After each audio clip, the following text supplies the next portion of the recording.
প্রিয় বন্ধুরা, সবাইকে জানাই প্রীতি, শুভেচ্ছা আর কথামালা। আশা করি সবাই ভালো আছেন। আজকে আমরা সুনীল গঙ্গোপাধ্যায়ের লেখা একটা উপন্যাস পড়ে শোনাব। উপন্যাসটির নাম বুকের মধ্যে আগুন। তার আগে সবার কাছে একটা ছোট্ট অনুরোধ, প্লিজ আপনারা সবাই আমার এই চ্যানেলটাকে সাবস্ক্রাইব করুন। আর আপনি যদি ইতোমধ্যে সাবস্ক্রাইব করে থাকেন, I am really grateful to you.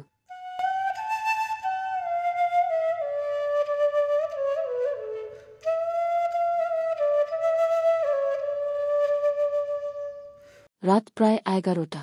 দূরপাল্লার ট্রেনটি তখন রীতিমতো জোরে ছুটছে। ঘণ্টা দেড়েকের মধ্যে আর কোনো স্টেশনে থামবে না। ফার্স্ট ক্লাস সেকেন্ড ক্লাস কামরাগুলোতে বেশিরভাগ আলো নিভিয়ে শুয়ে পড়েছে যাত্রীরা। থার্ড ক্লাস কামরায় আলো নেবে না, সেখানেও যাত্রীরা ঘুমে ধুলছে। অনেকেই শোয়ার জায়গা পায়নি। ওর ঘাড়ে মাথা রেখেছে। একটি কামরায় 4-5 জন যুবক এক কোণে বসে তাস খেলছিল। সাধারণত তাস খেলার সময় খুব চেঁচামেচি হয়। যুবা বয়সের ছেলেরা অন্যদের সুবিধে অসুবিধে গ্রাহ্য করে না, কিন্তু এরা তাস খেলছে প্রায় নিঃশব্দে। ব্রিজ খেলা, ডাকার সময় এরা কথা বলছে মৃদু গলায়, তারপর আবার চুপচাপ। মাঝে মাঝেই এরা খেলা থামিয়ে তাকাচ্ছে পরস্পরের চোখের দিকে, কিংবা ঘড়ি দেখছে। ট্রেনটির শেষ গার্ডের কামরার গার্ডবাবু বসে বসে একটা গল্পের বই পড়ছেন। তিনি 5 কবিদের লেখা গোয়েন্দা কাহিনী পড়তে খুব ভালোবাসেন। ব্রেক ভ্যানে রাইফেলধারী রক্ষী মেঝেতে বসে আছে দেয়ালে ঠেসান দিয়ে। মাঝে মাঝে তার চোখ বুজে আসছে, আবার গা ঝাড়া দিয়ে ঠিকঠাক হয়ে বসছে। ইঞ্জিনে অ্যাংলো ইন্ডিয়ান ড্রাইভার তার 2 জন সহকারীর সঙ্গে গল্প গুজবে ব্যস্ত। তার প্যান্টের পকেট থেকে উঁকি মারছে একটা মদের বোতল। বোতলটির ভিতরের জিনিস প্রায় শেষ হয়ে এসেছে, আর 2-1 চুমুক বাকি। সবাই জানে ইঞ্জিনের ড্রাইভার ফার্গুসন 2-3 বোতল খেয়েও একটু তোলে না। এক সময় ট্রেনের গতি হঠাৎ মন্থর হয়ে এল। কাছাকাছি কোনো স্টেশন নেই, এখানে ট্রেন থামার কথা না। 2 বার শোনা গেল তীব্র হুইসল। যে যুবকেরা তাস খেলছিল তারা একসঙ্গে হাতের তাসগুলো ফেলে দিল। চোখের ইশারা করে তারা উঠে পড়ে এসে দাঁড়ালো দরজার কাছে। কামরার অধিকাংশ যাত্রীদের এখনো ঘুম ভাঙেনি। 2-1 জন ঘুম কাতর চোখে জানালা দিয়ে তাকালো বাইরে। ঘুটঘুটটি অন্ধকার, কোথাও একটু আলো বা মানুষজনের চিহ্ন নেই। অন্ধকার চোখে একটু সয়ে গেলে মনে হয় দূরে একটা বিল বা জলাশয় রয়েছে, আর একপাশে জঙ্গল। এখানে ট্রেন থামার মানে কি? সে সময় দেখা গেল ফেরিওয়ালা হকাররা যেমন চলন্ত ট্রেনের এক কামরা থেকে অন্য কামরায় যাতায়াত করে, সেই রকম কয়েকজন খাকি প্যান্ট সাদা শার্ট পরা যুবক অবলীলাক্রমে চলাচল করতে শুরু করেছে। তাদের পায়ে কেটস জুতো। ইঞ্জিনের দুদিকের দরজা দিয়ে 2 জন যুবক ভেতরে ঢুকে পড়েছে। তাদের হাতে লম্বা ধরনের পিস্তল। সেই পিস্তল উঁচিয়ে তারা ইংরেজিতে বলল, ট্রেনের গতি ধীর করে দাও, একেবারে থামবার দরকার নেই। আমার কথার অবাধ্য হয়ে আমাদের গুলি করতে বাধ্য করো না। ইঞ্জিন ড্রাইভার ফার্গুসন বিরক্তভাবে বলল, এটা কি ছেলেখেলা হচ্ছে? একজন যুবক তার কানের কাছে পিস্তলের নল ঠেকিয়ে বলল, আর একটাও কথা শুনতে চাই না, যা বলছি করো। ড্রাইভারের সহকারী একজন 16-17 বছরের ছেলে। সে হঠাৎ 2 বার বিপদ সংকেত ধ্বনি বাজিয়ে দিল। তখন একজন যুবক প্রচণ্ড এক ঘুষি কষাল তার মুখে। ফার্গুসন আর বাক্যবে না করে গতি কমাতে লাগল গাড়ি। এক সময় সে থামিয়ে দিল ট্রেন। পিস্তলধারী যুবকটি বলল, গাড়ি একেবারে থামাতে বারণ করলুম না? ফার্গুসন বলল, তোমার চালাতে ইচ্ছে হয়, তুমি চালাও, আমি আর পারছি না। অন্য যুবকটি বলল, ঠিক আছে, চুপচাপ দাঁড়িয়ে থাকো, কোনো রকম চালাকি করার চেষ্টা করো না। গাড়ি থেমে যেতেই 8-10টা ছেলে টপাটপ নেমে দাঁড়াল। তারা সবাই সশস্ত্র। যুবকেরা 3-4টে ভাগ হয়ে ছড়িয়ে পড়ল ট্রেনের সামনে ও পিছনের দিকে। একটু দূরত্ব রেখে তারা পাহারা দেবার ভঙ্গিতে দাঁড়িয়ে পড়ল। এখনও তারা নিঃশব্দ। গার্ডবাবুর হাত থেকে বইখানা খসে পড়ে গেছে। তিনিও তখনও বুঝতে পারছেন না যে তিনি স্বপ্ন দেখছেন, না এটা সত্যি। সত্যিই তার সামনে 3 জন ডাকাত দাঁড়িয়ে আছে। তিনি যে বইটা পড়ছিলেন তাতেও হুবহু এরকম একটা ট্রেন ডাকাতির ঘটনা আছে। তার চাকরি হয়ে গেল 24 বছর, কখনো এরকম ঘটনা ঘটেনি। গার্ডবাবু কাঁপতে কাঁপতে বললেন, আমাকে প্রাণে মারবেন না, আমার অনেকগুলো ছেলে মেয়ে।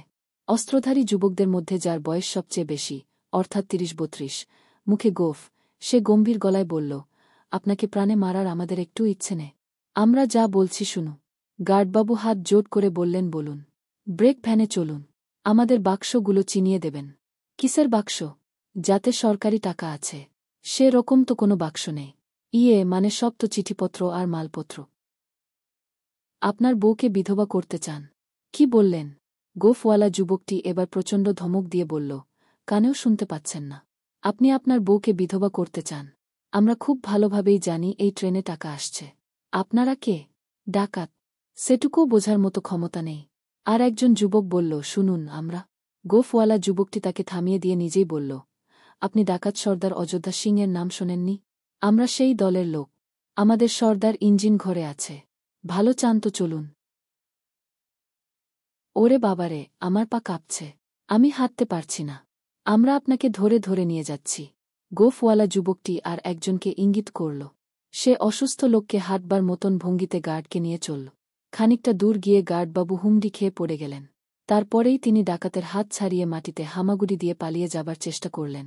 গোফওয়ালা যুবকটি দৌড়ে এসে গার্ডবাবুর সামনে দাঁড়িয়ে একটা লাথি মারার জন্য পা তুললেন। গার্ডবাবু হাউমাউ করে কেঁদে বললেন, আমাকে মেরো না, আমাকে মেরো না। আমি ব্রাহ্মণ। ব্রাহ্মণ তো হঠাৎ এরকম চতুষ্পদ হলেন কেন? আমার চাকরি যাবে। আমি ধনে প্রাণে মারা যাব। যুবকটি গার্ডবাবুর ঘাট ধরে টেনে তুলে ধমক দিয়ে বলল, তাহলে কি এক্ষুনি মরতে চান? ব্রেক ভ্যানের সশস্ত্র প্রহরীটির হাত মুখ বাঁধা। তার রাইফেলটা কেড়ে নিয়ে দুজন যুবক তাকে পাহারা দিচ্ছে। গার্ডকে নিয়ে সদল বলে গোফওয়ালা যুবকটি ঢুকল। সেখানে অনেকগুলো বাক্স ও নানা রকম প্যাকেট। গোফওয়ালা যুবকটি গার্ডকে বলল, কোনটা কোনটা দেখিয়ে দিন। আমি জানি না, সত্যি জানি না। যুবকটি পিস্তল তুলে বলল, 1, 2। মারবেন না, আমাকে মারবেন না। অযোধ্যা সিং এর দল কখনো বাজে সময় নষ্ট করে না। আমার চাকরি যাবে। আমি ধনে প্রাণে মারা যাব। না, আপনার চাকরি যাবে না। আপনার হাত মুখ বেঁধে রেখে যাব আমরা। ওই যে, ওই বাক্সটা। চাবি কোথায়? চাবি আমার কাছে থাকে না। বিশ্বাস করুন। দুজন যুবক এসে দুদিক থেকে গার্ডবাবুকে চেপে ধরে তার কোট আর শার্টের পকেটে হাত ঢুকিয়ে দিল। এক গোছা চাবি বেরুল, কিন্তু কোনো চাবি বাক্সটাতে লাগে না। যুবকরা তাড়াহুড়ো করে ঠিক মতন লাগাতে পারছে না। কোন চাবিটা? শিগগির বলুন। এর মধ্যে নেই। সত্যি নেই। ধুত্তরি ছাই। একজন বিরক্তিতে চাবিগুলো ফেলে দিল মেঝেতে। অনেক যাত্রী তখনও ঘুমাচ্ছে। কেউ কেউ স্বপ্ন দেখছে। কেউ কেউ অবশ্য ঘুম ভেঙে জানালা দিয়ে উকিঝুঁকি মেরে জানতে চাইছে ব্যাপারটা কি। হঠাৎ রাত্রির নিস্তব্ধতা ভেঙে একটা পিস্তলের গুলির শব্দ শোনা গেল। তারপরই অনেকের ছোটাছুটির আওয়াজ। ফার্স্ট ক্লাস বগির একটা কুপেতে এক ইংরেজ দম্পতি জড়াজড়ি করে ঘুমোচ্ছিল। সাহেবটিরই আগে ঘুম ভাঙল। স্ত্রীর আলিঙ্গন ছাড়িয়ে সে উঠে দাঁড়িয়ে আলো জ্বালাল। তারপর মুখ বাড়াল জানালা দিয়ে। মেমটি চোখ মেলে বলল, ডার্লিং, আলো জ্বালালে কেন? সাহেবটি বলল, সামথিং ইজ হ্যাপেনিং আউটসাইড। আলো নিভিয়ে দাও। কেউ যদি জানালা দিয়ে দেখে।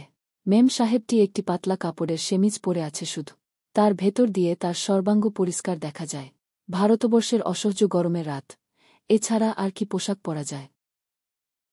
মেম সাহেবটি ঘ্যানঘ্যানে গলায় বলল, আলো নিভিয়ে দাও প্লিজ। সাহেবটি বাইরের গোলমাল কিছুটা অনুভব করেছে। সে মুখ না ফিরিয়ে গম্ভীর গলায় বলল, গেট ডোরেস হোয়াই। সাহেবটি জানালা থেকে ফিরে এসে বালিশের তলা থেকে রিভলভারটা বের করল। তারপর বলল, মনে হচ্ছে হোল্ড আপ। গাড়িতে ডাকাত পড়েছে। মেমসাহেবটি এতে বেশ আমোদ পেয়ে বলল, really? I must C them. আমি কখনো ডাকাত দেখিনি। দুজনেই জানালার কাছ ঘেঁষে দাঁড়াল। কয়েকটা ছায়ামূর্তি এদিক ওদিক দৌড়াদৌড়ি করছিল। কাছাকাছি একজনকে দেখে সাহেবেটি রাজকীয় মেজাজে জিজ্ঞেস করল, হেই, হোয়াট হ্যাপিং দেয়ার? একটা চ্যাংড়া মতন ছেলের গলায় উত্তর এল, শাট আপ। সাহেবটির মুখখানা লাল হয়ে গেল। সে স্ত্রীকে বলল, আমাকে নেমে দেখতে হচ্ছে। মেম বলল, না, এখান থেকে দেখো। তুমি তো এয়ার ফোর্সের স্টাফ, তুমি তো পুলিশ নো। আরও দুটি ছায়ামূর্তিকে দেখে সাহেবটি চমকে উঠে বলল, দে আর ক্যারিং গানস। নেটিভরা এত গানস পায় কি করে? Rotten government. সাহেবটি বাইরের দুটি ছায়ামূর্তিকে চ্যালেঞ্জ করে বলল, stop there. Who are you? আবার উত্তর এল, শট অপ। সাট দি উইন্ডো। সাহেবটি এবার আর মেজাজ ঠিক রাখতে পারল না। গুলি চালাল। সঙ্গে সঙ্গে একটি যুবক মাটিতে পড়ে গেল আছাড়ে। বিপরীত দিক থেকে পর পর দুটি গুলি ছুটে এলো ওদের দিকে। মেমসাহেব ঠিক সময় মুখ সরিয়ে নিয়েছিল। একটা গুলি এসে লাগল সাহেবটির মুঠো করে ধরা হাতে। পিস্তলটা খসে পড়ে গেল, রক্তে ভরে গেল হাত। মেমসাহেব এক হ্যাচকা টানে স্বামীকে টেনে নিয়ে এলো ভেতরে। তারপর হাউমাউ করে কান্নাকাটি শুরু করে দিল। ডাকাত দেখার শখ তার ঘুচে গেছে। নেটিভরা যখন তার স্বামীর দিকে গুলি চালাবার চেষ্টা করেছে, তখন ব্যাপার নিশ্চয়ই সাংঘাতিক। প্রাণের ভয়ে তার গলার আওয়াজ বিশ্রী হয়ে গেল। ততক্ষণে বগির মধ্যে ছুটোছুটি শুরু হয়ে গেছে। সাহেবের এক বন্ধু ধাক্কা দিচ্ছে তাদের কূপের দরজায়। যন্ত্রণায় মুখ কুঁচকে গেছে সাহেবে। তবু দাঁতে দাঁত চেপে মেমসাহেবের প্রায় নগ্ন শরীরের দিকে তাকিয়ে ধমক দিয়ে বলল, damn it, you get dressed first, then open the door. এই সময় বাইরে থেকে কেউ একজন জোরালো গলায় চেঁচিয়ে উঠল, কেউ বাইরে বেরুবেন না, কেউ জানালা খুলবেন না, তাহলে কারোর কোনো ভয় নেই। সেকেন্ড ক্লাস কামরায় একজন নেপালি ভদ্রলোক ঘুম ভেঙে বসেছিলেন। লোকটি অসম সাহসী, একসময় বিলেতে গুর্খা রাইফেলসে ছিলেন, সদ্য রিটায়ার করেছেন। তিনি কামরায় অন্য লোকদের দিকে তাকিয়ে বললেন, দো চারঠো ডাকু, আপলোক মেরা সাথ আইয়ে। কেউ কোনো সাড়া শব্দ করল না, সবাই ভয়ে সিটিয়ে আছে। তিনি অবজ্ঞার সঙ্গে বিরক্তি মিশিয়ে বললেন, কয়েকটা ডাকু ভয়ে দেখাবে, আর আমরা চুপ করে বসে থাকব। তাতেও কেউ কিছু না বলাই তিনি একাই উঠে দাঁড়ালেন। বেল্ট সমেত সার্ভিস রিভলভার মাথার কাছে সুটকেসের মধ্যে রাখা ছিল। সেটা দ্রুত বের করে নিয়ে তিনি কামরা থেকে লাফিয়ে নেমে পড়লেন নিচে। কামরায় ভেতর থেকে কয়েকজন ভয়ার্ত গলায় চেঁচিয়ে বললেন, ও মশাই কি করছেন? শিগগির উঠে আসুন, ওদের কাছে বন্দুক আছে। নেপালি ভদ্রলোক উন্নত মস্তকে এগিয়ে গেলেন কয়েক পা। কাছাকাছি কেউ নেই, ইঞ্জিনের কাছে কয়েকজনকে দেখা যাচ্ছে। তিনি চেঁচিয়ে বললেন, ডাকু পাকড়না চাই যে। মরদ কই হ্যাঁ তো। তার কথা শেষ হল না, খুব কাছে অন্ধকারে একজন দাঁড়িয়েছিল। অন্ধকারের মধ্যে সে এমনভাবে মিশেছিল যে নেপালি ভদ্রলোক ওকে দেখতে পায়নি। ওর পাশ দিয়েই তিনি হেঁটে এসেছেন। সে তৎক্ষণাৎ গুলি চালিয়ে নেপালি ভদ্রলোকের দেহ ফুঁড়ে দিল। তিনি কষ্ট না পেয়ে সঙ্গে সঙ্গে মারা গেলেন। যে গুলি চালালো সে একটা রোগা পাতলা প্রায় বাচ্চা ছেলে। বড় জোর 18 কি 19 বছর বয়স, এক মাথা এলোমেলো চুল, বড় বড় টানা চোখ, ফর্সা রং। গুলি চালাবার পর সে একটু পাগল পাগল ব্যবহার করতে লাগল। কয়েক মুহূর্ত সে ভ্যাবাচাকা খেয়ে স্থির দাঁড়িয়ে রইল। তারপরই নিজের হাতের পিস্তলটা ফেলে দিয়ে দৌড়াল। কয়েক পা মাত্র গিয়েই ফিরে এলো আবার। নিচ হয়ে নেপালি ভদ্রলোকটিকে দেখল সত্যি সত্যি মরে গেছে কিনা। এ আকস্মিক মৃত্যু সে যেন বিশ্বাস করতে পারছে না। নেপালি ভদ্রলোকের মুখখানি খুব শান্ত, কোনো বিকৃতির চিহ্নমাত্র নেই। ওই বাচ্চা ছেলেটি প্রথম গুলি চালিয়েই একজন লোককে মেরে ফেলেছে। হঠাৎ সে ভয় আর কান্না মেশানো একটা শব্দ করে উঠল, তারপরই মুখ চেপে ধরল নিজে। এবার সে নিজের ও নেপালি ভদ্রলোকটির রিভলভার দুটো কুড়িয়ে নিল মাটি থেকে। ততক্ষণে দূর থেকে তার কয়েকজন সঙ্গী ছুটে আসছে। দূর থেকে একজন জিজ্ঞেস করল, কি হয়েছে রে সুকুমার? এই রোগা পাতলা ছেলেটি, যার নাম সুকুমার, সে কিন্তু দাঁড়াল না। আবার দুটো রিভলভার ফেলে দিয়ে তীর বেগে ছুটে গেল সামনের অন্ধকার মাঠের দিকে। বিরাট লম্বা চৌড়া চেহারার ইঞ্জিন ড্রাইভার ফার্গুসন রীতিমতন ঘামছে। বাইরে থেকে যে গুলির শব্দ আসছে তাতেও এখানকার পিস্তলধারী যুবক দুটির কোনো ভ্রুক্ষেপ নেই। তারা জায়গা ছেড়ে এক পাও নড়েন। ফার্গুসন আর তার দুজন সহকারীকে মাথার ওপর হাত তুলে দাঁড় করিয়ে রাখা হয়েছে। কতক্ষণ এভাবে হাত তুলে রাখা যায়? সে একটু নড়াচড়া করলেই যুবকরা তাকে ধমক দিচ্ছে। রাগে গা জ্বলে যাচ্ছে তার। ওদের হাতে পিস্তল না থাকলে ওদের মাথা দুটো গুঁড়ো করে দিতে তার 1 মিনিটও লাগত না। চঞ্চল চোখে সে এদিক ও দিক তাকাতে লাগল। ট্রেনের ইউরোপিয়ান প্যাসেঞ্জাররা কি করছে? তারাও কি সব ভয় পেয়ে গেল? ফার্গুসন তার পকেটের মদের বোতলটার দিকে ইঙ্গিত করে বলল, এক চুমুক খেতে পারি? এটা ছাড়া আমি থাকতে পারি না। তার কানের কাছে যে যুবকটি পিস্তল ধরেছিল সে একটু হাসল, তারপর বলল, আচ্ছা খাও। ফার্গুসন পকেট থেকে বোতলটা বের করে ধরল মুখের সামনে। একবারেই সে সবটুকু গলায় ঢেলে দিল। তারপর সে একটা কাণ্ড করল। খালি বোতলটা যেন বাইরে ফেলে দিতে যাচ্ছে এই ভঙ্গি করে সেটা দিয়ে জোরে আঘাত করতে গেল তার পাশের যুবকটির মাথা। ফার্গুসনের এক চুমুকে বোতল শেষ করার দৃশ্য দেখতে দেখতে যুবক দুজনই একটু অন্যমনস্ক হয়ে গিয়েছিল। তাই আকস্মিক আঘাতের আগে তারা সাবধান হতে পারেন। ঠিক মতন লাগলে ওই এক ঘাতেই কাজ হয়ে যেত। কিন্তু যুবকটি শেষ মুহূর্তে মাথাটা সরিয়ে নিয়েছিল বলে আঘাতটা লাগল গলা ঘেঁষে তার ঘাড়ে। সেখানে ভানা কাজ বসে গেল। সেই অবস্থাতেও সে পিস্তলটা হাতছাড়া করেনি। ফার্গুসন তার হাত থেকে সেটা কাটতে যেতেই যে নিচু হয়ে বসে পড়ে গুলি করল ওর পায়ে। গুলি লাগল না। ফার্গুসন ঝাঁপিয়ে পড়ল ওর উপর। অন্য যুবকটি তার সঙ্গীর গায়ে গুলি লাগতে পারে এই ভয়ে পিস্তল চালায়নি। এবার সে ঠিক মতন জায়গা নিয়ে বলল, সাবধান। আহত যুবকটি আস্তে আস্তে উঠে দাঁড়াল। তার ঘাড়ের দুদিক দিয়ে রক্ত পড়ছে। আধখানা বোতল গেঁথে আছে সেখানে। সে দাঁতে দাঁত চিবিয়ে ইংরেজিতে ফার্গুসনকে বলল, I feel like killing you right now. তোমাকে মারবার জন্য আমার হাত নিষ্পিস করছে, কিন্তু মারতে পারছি না, কারণ এই ট্রেন তোমাকে চালিয়ে নিয়ে যেতে হবে। অন্য যুবকটি বলল, তবু ওর পা খোড়া করে দিতে আপত্তি কি? খোড়া লোকও তো ট্রেন চালাতে পারে। আহত যুবকটি বলল, থাক, তার দরকার নেই। এই সময় বাইরে ঘন ঘন হুইসল বেজে উঠল। সেই শব্দ শুনে যুবক দুটি চঞ্চল হয়ে উঠল। কাজ শেষ হয়ে গেছে, এবার ওদের যেতে হবে। পিস্তল বাগিয়ে ধরে ওরা চলে এলো দরজার দিকে। আহত যুবকটি লাফিয়ে পড়ল আগে। অন্য যুবকটি নাম্বার আগে ঘুরে দাঁড়িয়ে ফার্গুসনের মাথায় এক ঘা মারল তার মাউজার পিস্তলের বাদ দিয়ে। চেঁচিয়ে বলল, তোমার বেয়াদবির সামান্য শাস্তি। তারপর নেমে পড়ে মিলিয়ে গেল অন্ধকারে। জায়গা আগে থেকেই নির্দিষ্ট করা ছিল। 15-16 জন যুবক ছড়িয়ে ছড়িয়ে থেকে অন্ধকারের মধ্যে ছুটল একই দিকে। কয়েকজন মিলে 3টে বাক্স ধরাধরি করে নিয়ে আসছে। একটু বাদে ট্রেনের কামরা থেকে কয়েকটা বন্দুকের গুলি এলো এদিকে। কোনোটাই ওদের গায়ে লাগল না। ট্রেন থেকে নেমে এসেও ওদের তাড়া করার সাহস পেল না। তাছাড়া ওরা যাত্রীদের কারোর কাছ থেকেই কিছু লুট করেনি বলে অনেকেই তখনও বুঝতে পারেনি ডাকাতরা ঠিক কী জন্য এসেছিল।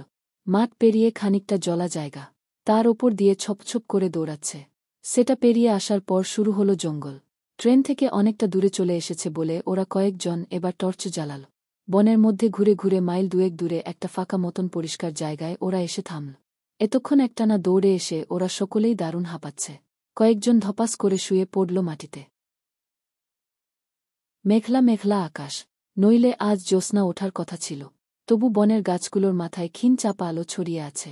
মাটিতে পড়েছে জাফরির মতন ছায়া। গোফওয়ালা যুবকটি সবার মাঝখানে দাঁড়িয়ে জিজ্ঞেস করল, সবাই এসেছে? তার পাশ থেকে একজন বলল, হ্যাঁ সব্বাই। আমাদের প্ল্যান দারুণ সাকসেসফুল। গোফওয়ালা যুবকটি বলল, তবু গুনে দেখা যাক। অরিন্দম গুনে দেখো তো। অরিন্দম গোনা শেষ করার আগেই পেছন থেকে একজন বলল, সুকুমারকে দেখছি না তো। গুনেও দেখা গেল একজনই মাত্র কম পড়ছে। এদের দলের মধ্যে সবচেয়ে যার বয়স কম, সেই সেখানে শুধু অনুপস্থিত। যে যুবকটির কাঁধে কাজ ঢুকে গিয়েছিল সে তখন মাটিতে বসে তার সঙ্গী কাচের টুকরো টেনে বার করার চেষ্টা করছে। সে বলে উঠল, সুকুমার আসেনি। কোথায় গেল? ওর গায়ে গুলিটুলি লেগেছে নাকি? আর একজন বলল, না, সুকুমারকে আমি আগেই চলে আসতে দেখেছি। তাহলে সে কোথায় গেল? রাস্তা হারিয়ে ফেলেছে নাকি? আহত যুবকটি উঠে দাঁড়াবার চেষ্টা করে বলল, তাহলে সুকুমারকে এক্ষুনি একবার খুঁজে আসা দরকার। এখন? ওখানে এখন ফিরে যাওয়া কি সম্ভব? আমি যাচ্ছি। তোমার কাঁধ দিয়ে অত রক্ত পড়ছে, তুমি এখন কোথায় যাবে? আমার কিছু হবে না। সুকুমারকে ফেলে রেখে আসতে পারি না আমরা। রতন, তুমি আমার সঙ্গে আর দুজনকে দাও, আমরা চট করে একবার ঘুরে আসব। গোফওয়ালা যুবকটির নাম রতন লাল। সে বলল, সব্যসাচী, একটু দাঁড়াও। সুকুমারকে খুঁজতে গিয়ে যদি সবাইকে ধরা পড়তে হয় তাহলে আমাদের সব কষ্ট ব্যর্থ হবে। আগে চটপট কাজগুলো সেরে নেওয়া যাক। আগে বাক্সগুলো ভানা হোক। আমরা চাবি পাইনি। কয়েকজনের কাছে ভোজালি এবং ছোরা ছিল। সেইগুলো দিয়ে বাক্সর তালার মধ্যে ঢুকিয়ে দেওয়া হতে লাগল। অবিলম্বে ভেঙে গেল সেগুলো। তখন দেখা গেল তাদের ভুল হয়নি। বাক্সগুলোর মধ্যে থরে থরে টাকা সাজানো। রতন লাল বলল, টাকাগুলো এক্ষুনি গুনে ফেল। অরিন্দম বলল, এখন গোনার দরকার কি? এখন সময় নষ্ট করে লাভ নেই। রতনলাল দৃঢ়ভাবে বলল, না, এক্ষুনি গুনতে হবে। 3 জনে মিলে বসে যাও চটপট। কয়েকজন টাকা গুনতে বসেছে। রতন লাল তখন সব্যসাচীর কাছে এসে তার ক্ষতস্থানটা পরীক্ষা করে দেখল।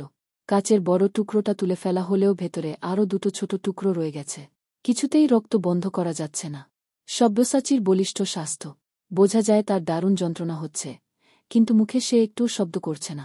রতন লালকে দেখে সে একটু হাসার চেষ্টা করে বলল, এমন কিছু না। রতন লাল বলল, হুঁ। আর কারোর কোথাও লেগেছে? অরিন্দম বলল, কিছু না। এমন নিখুঁতভাবে সব হবে আমি আশাই করিনি। রফিকের একটা আঙ্গুল বোধ হয়ে গেছে। অরিন্দমের পাশেই যে দাঁড়িয়েছিল তার নাম রফিক আলম। প্রায় 6 ফুটের কাছাকাছি লম্বা, টকটকে ফর্সা এবং মাথার চুলের রং লালচে, চোখের মণি নীলবর্ণ। সে তার বাঁ হাতটা চেপে ধরেছিল। এবার হাতটা তুলে বলল, না, যায়নি শেষ পর্যন্ত। তবে ব্যাটার ইচ্ছে ছিল আমার আঙুলটা খেয়ে ফেলার। রতন লাল জিজ্ঞেস করল, কি হয়েছিল? রফিক বলল, আর্মড গার্ডটার হাত পা বাঁধার পরও চেঁচামেচি করতে যাচ্ছিল। তখন ভাবলাম ব্যাটার মুখটাও বেঁধে ফেলে। যেই বাঁধতে গেছি ব্যাটা অমনি খ্যাক করে আমার একটা আঙ্গুল কামড়ে ধরল। ওরে বাপরে বাপ, ঠিক যেন কচ্ছপের কামো। তখন ওর নাকটা চেপে ধরলাম খুব জোরে। তারপর ছাড়ল। দেখা গেল রফিকের বাঁ হাতের তর্জনী লাল হয়ে ফুটে উঠেছে। বড় বড় দাঁতের দাগ। রতন লাল বলল, মানুষের দাঁতে বিষ থাকে। রফিক হাসতে হাসতে বলল, আমার শরীরেও বিষ আছে। বিষে বিষক্ষয় হয়ে যাবে। অরিন্দম বলল, একজন সাহেব জানলা দিয়ে গুলি ছুঁড়েছিল, সেই গুলি সুকুমারের গায়ে লাগেনি তো? আর একজন উত্তর দিল, না, গুলিটা আমার আর নিরঞ্জনের দিকে ছুঁড়েছিল। আমরা মাটিতে শুয়ে পড়েছিলাম, আমাদের গায়ে লাগেনি। নিরঞ্জন গুলি করে সাহেবটার হাত ভেঙে দিয়েছে। আর কারুকে মারতে হয়নি তো? আর একজন লোককে নিচে মরে থাকতে দেখেছি। আমাদের দলের কেউ নয়, বোধ হয় সুকুমারই তাকে। যারা টাকা গুনছিল তারা শেষ করে বলল, রতনদা ভালোই পাওয়া গেছে, 3,30,000। অন্যরা আনন্দে চিৎকার করে উঠল। রতন লাল ব্যস্ত হয়ে বলল, এই কি ছেলেমানুষি করছ, চুপ কর। 4-5 জন অস্ত্রধারী যুবকের হাতে টর্চ দিয়ে সে দাঁড় করিয়ে দিল একটু দূরে। ফিসফিস করে বলল, খুব সাবধানে লক্ষ্য রাখবি, খুব সামান্য একটু আওয়াজ হলেই চেঁচিয়ে উঠবি, কোনো রকম ভুল যেন না হয়। তারপর সে অন্যদের নির্দেশ দিল, টাকাগুলো 3 ভাগ করে ফেল। 1 ভাগ থাকবে আমার কাছে, রফিক আর সব্যসাচীর কাছে এক ভাগ, তার মানে প্রত্যেকের কাছে 1,10,000 টাকা। তোমরা সবাই সাক্ষী রইলে, এর প্রতিটি পাই হিসেব থাকবে। আজ থেকে 1 মাস বাদে আমাদের সেই নির্দিষ্ট জায়গায় সবাই এসে জড়ো হবে। এর মধ্যে কেউ কারোর সঙ্গে দেখা করবে না। তাড়াতাড়ি গুছিয়ে নাও, এক্ষুনি যেতে হবে। বাক্স 3টে কি হবে? এখানেই ফেলে রেখে যাও, এগুলো আর বই নিয়ে গিয়ে কোনো লাভ নেই। এই সময় বনের মধ্যে মানুষের পায়ে চলার খচখচ আওয়াজ হল। সঙ্গে সঙ্গে আলো নিভিয়ে সবাই শুয়ে পড়ল মাটিতে। তখন ফিসফিস করে বলল, আমি না বললে কেউ গুলি করবে না। অন্ধকার চোখে শুয়ে যাবার পর দেখা গেল, একজন মাত্র মানুষ মাতালের মতন টলতে টলতে এদিকে আসছে। পথভ্রষ্ট কোনো গ্রাম্য লোক হলে চুপচাপ থাকাই ভালো। লোকটা যেন ঠিক মতন হাঁটতে পারছে না, মাঝে মাঝে পড়ে যাচ্ছে, বিড় করে কি যেন বলছে আপন মনে। একবার সে চেঁচিয়ে উঠল, রতনদা। তৎক্ষণাৎ রতনলাল টর্চ জেলে বলল, ওই তো সুকুমার। অরিন্দম দৌড়ে গিয়ে সুকুমারকে জড়িয়ে ধরে বলল, কি হয়েছে, কোথায় লেগেছে? সুকুমারের চোখের দৃষ্টি ঘোরলাগা। সে জড়ানো গলায় বলল, আমার কিচ্ছু হয়নি, আমি একজন লোককে মেরে ফেলেছি। রতন এগিয়ে এসে বলল, তোর কোথাও লাগেনি তো? সুকুমার বলল, না, আমি একটা গুলি ছুড়লাম, অমনি লোকটা মরে গেল। একজন নেপালি ভদ্রলোক, মানুষের মরা কি এত সহজ? একটু ছটফট পর্যন্ত করল না। সুকুমার ঠিক হয়ে নে, আমি একজন মানুষ মেরেছি, আপনারা তো কেউ মারেননি। রতন লাল বলল, না, তুই মারিসনি, আমরা সবাই মিলে মেরেছি। তোমরা সবাই শুনে রাখো, আজকের অ্যাকশনে একজন মানুষ মারা গেছে, তাকে মারার জন্য বিশেষ একজন দায়ী না, আমরা সবাই একসঙ্গে দায়। তারপর সে টাকার থলিটা কাঁধে ঝুলিয়ে বলল, আর 1 মিনিট দেরি ন, রফিক সুকুমারকে নিয়ে যাক। সব্যসাচীও এখন একা যেতে পারবে না, অরিন্দম তুমি যাও ওর সঙ্গে, আর সবাই আলাদা আলাদা।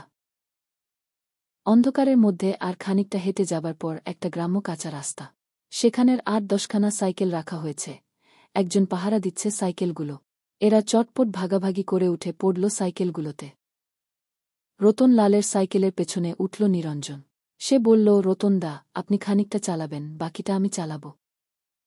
রতন লাল বলল, চল তো দেখা যাক, বোধ হয় তার দরকার হবে না, আমি টানা 20-25 মাইল চালাতে পারব। তুই রাস্তার দিকে নজর রাখবি, কেউ আমাদের চ্যালেঞ্জ করলে কোনো উত্তর না দিয়ে সোজা গুলি চালাবি। সুকুমার খুব শখ পেয়েছে, বড্ড ছেলে মানুষ তো, আস্তে আস্তে ঠিক হয়ে যাবে। আমরা কোথায় যাব? বাংলাদেশের বাইরে? না, এখন কোনো গ্রামে থাকতে হবে, তারপর কলকাতা। এটা জেনে রাখিস, কলকাতার মতন লুকোবার এত ভালো জায়গা আর কোথাও নেই। আমার কিন্তু মনে হয় বেনারস।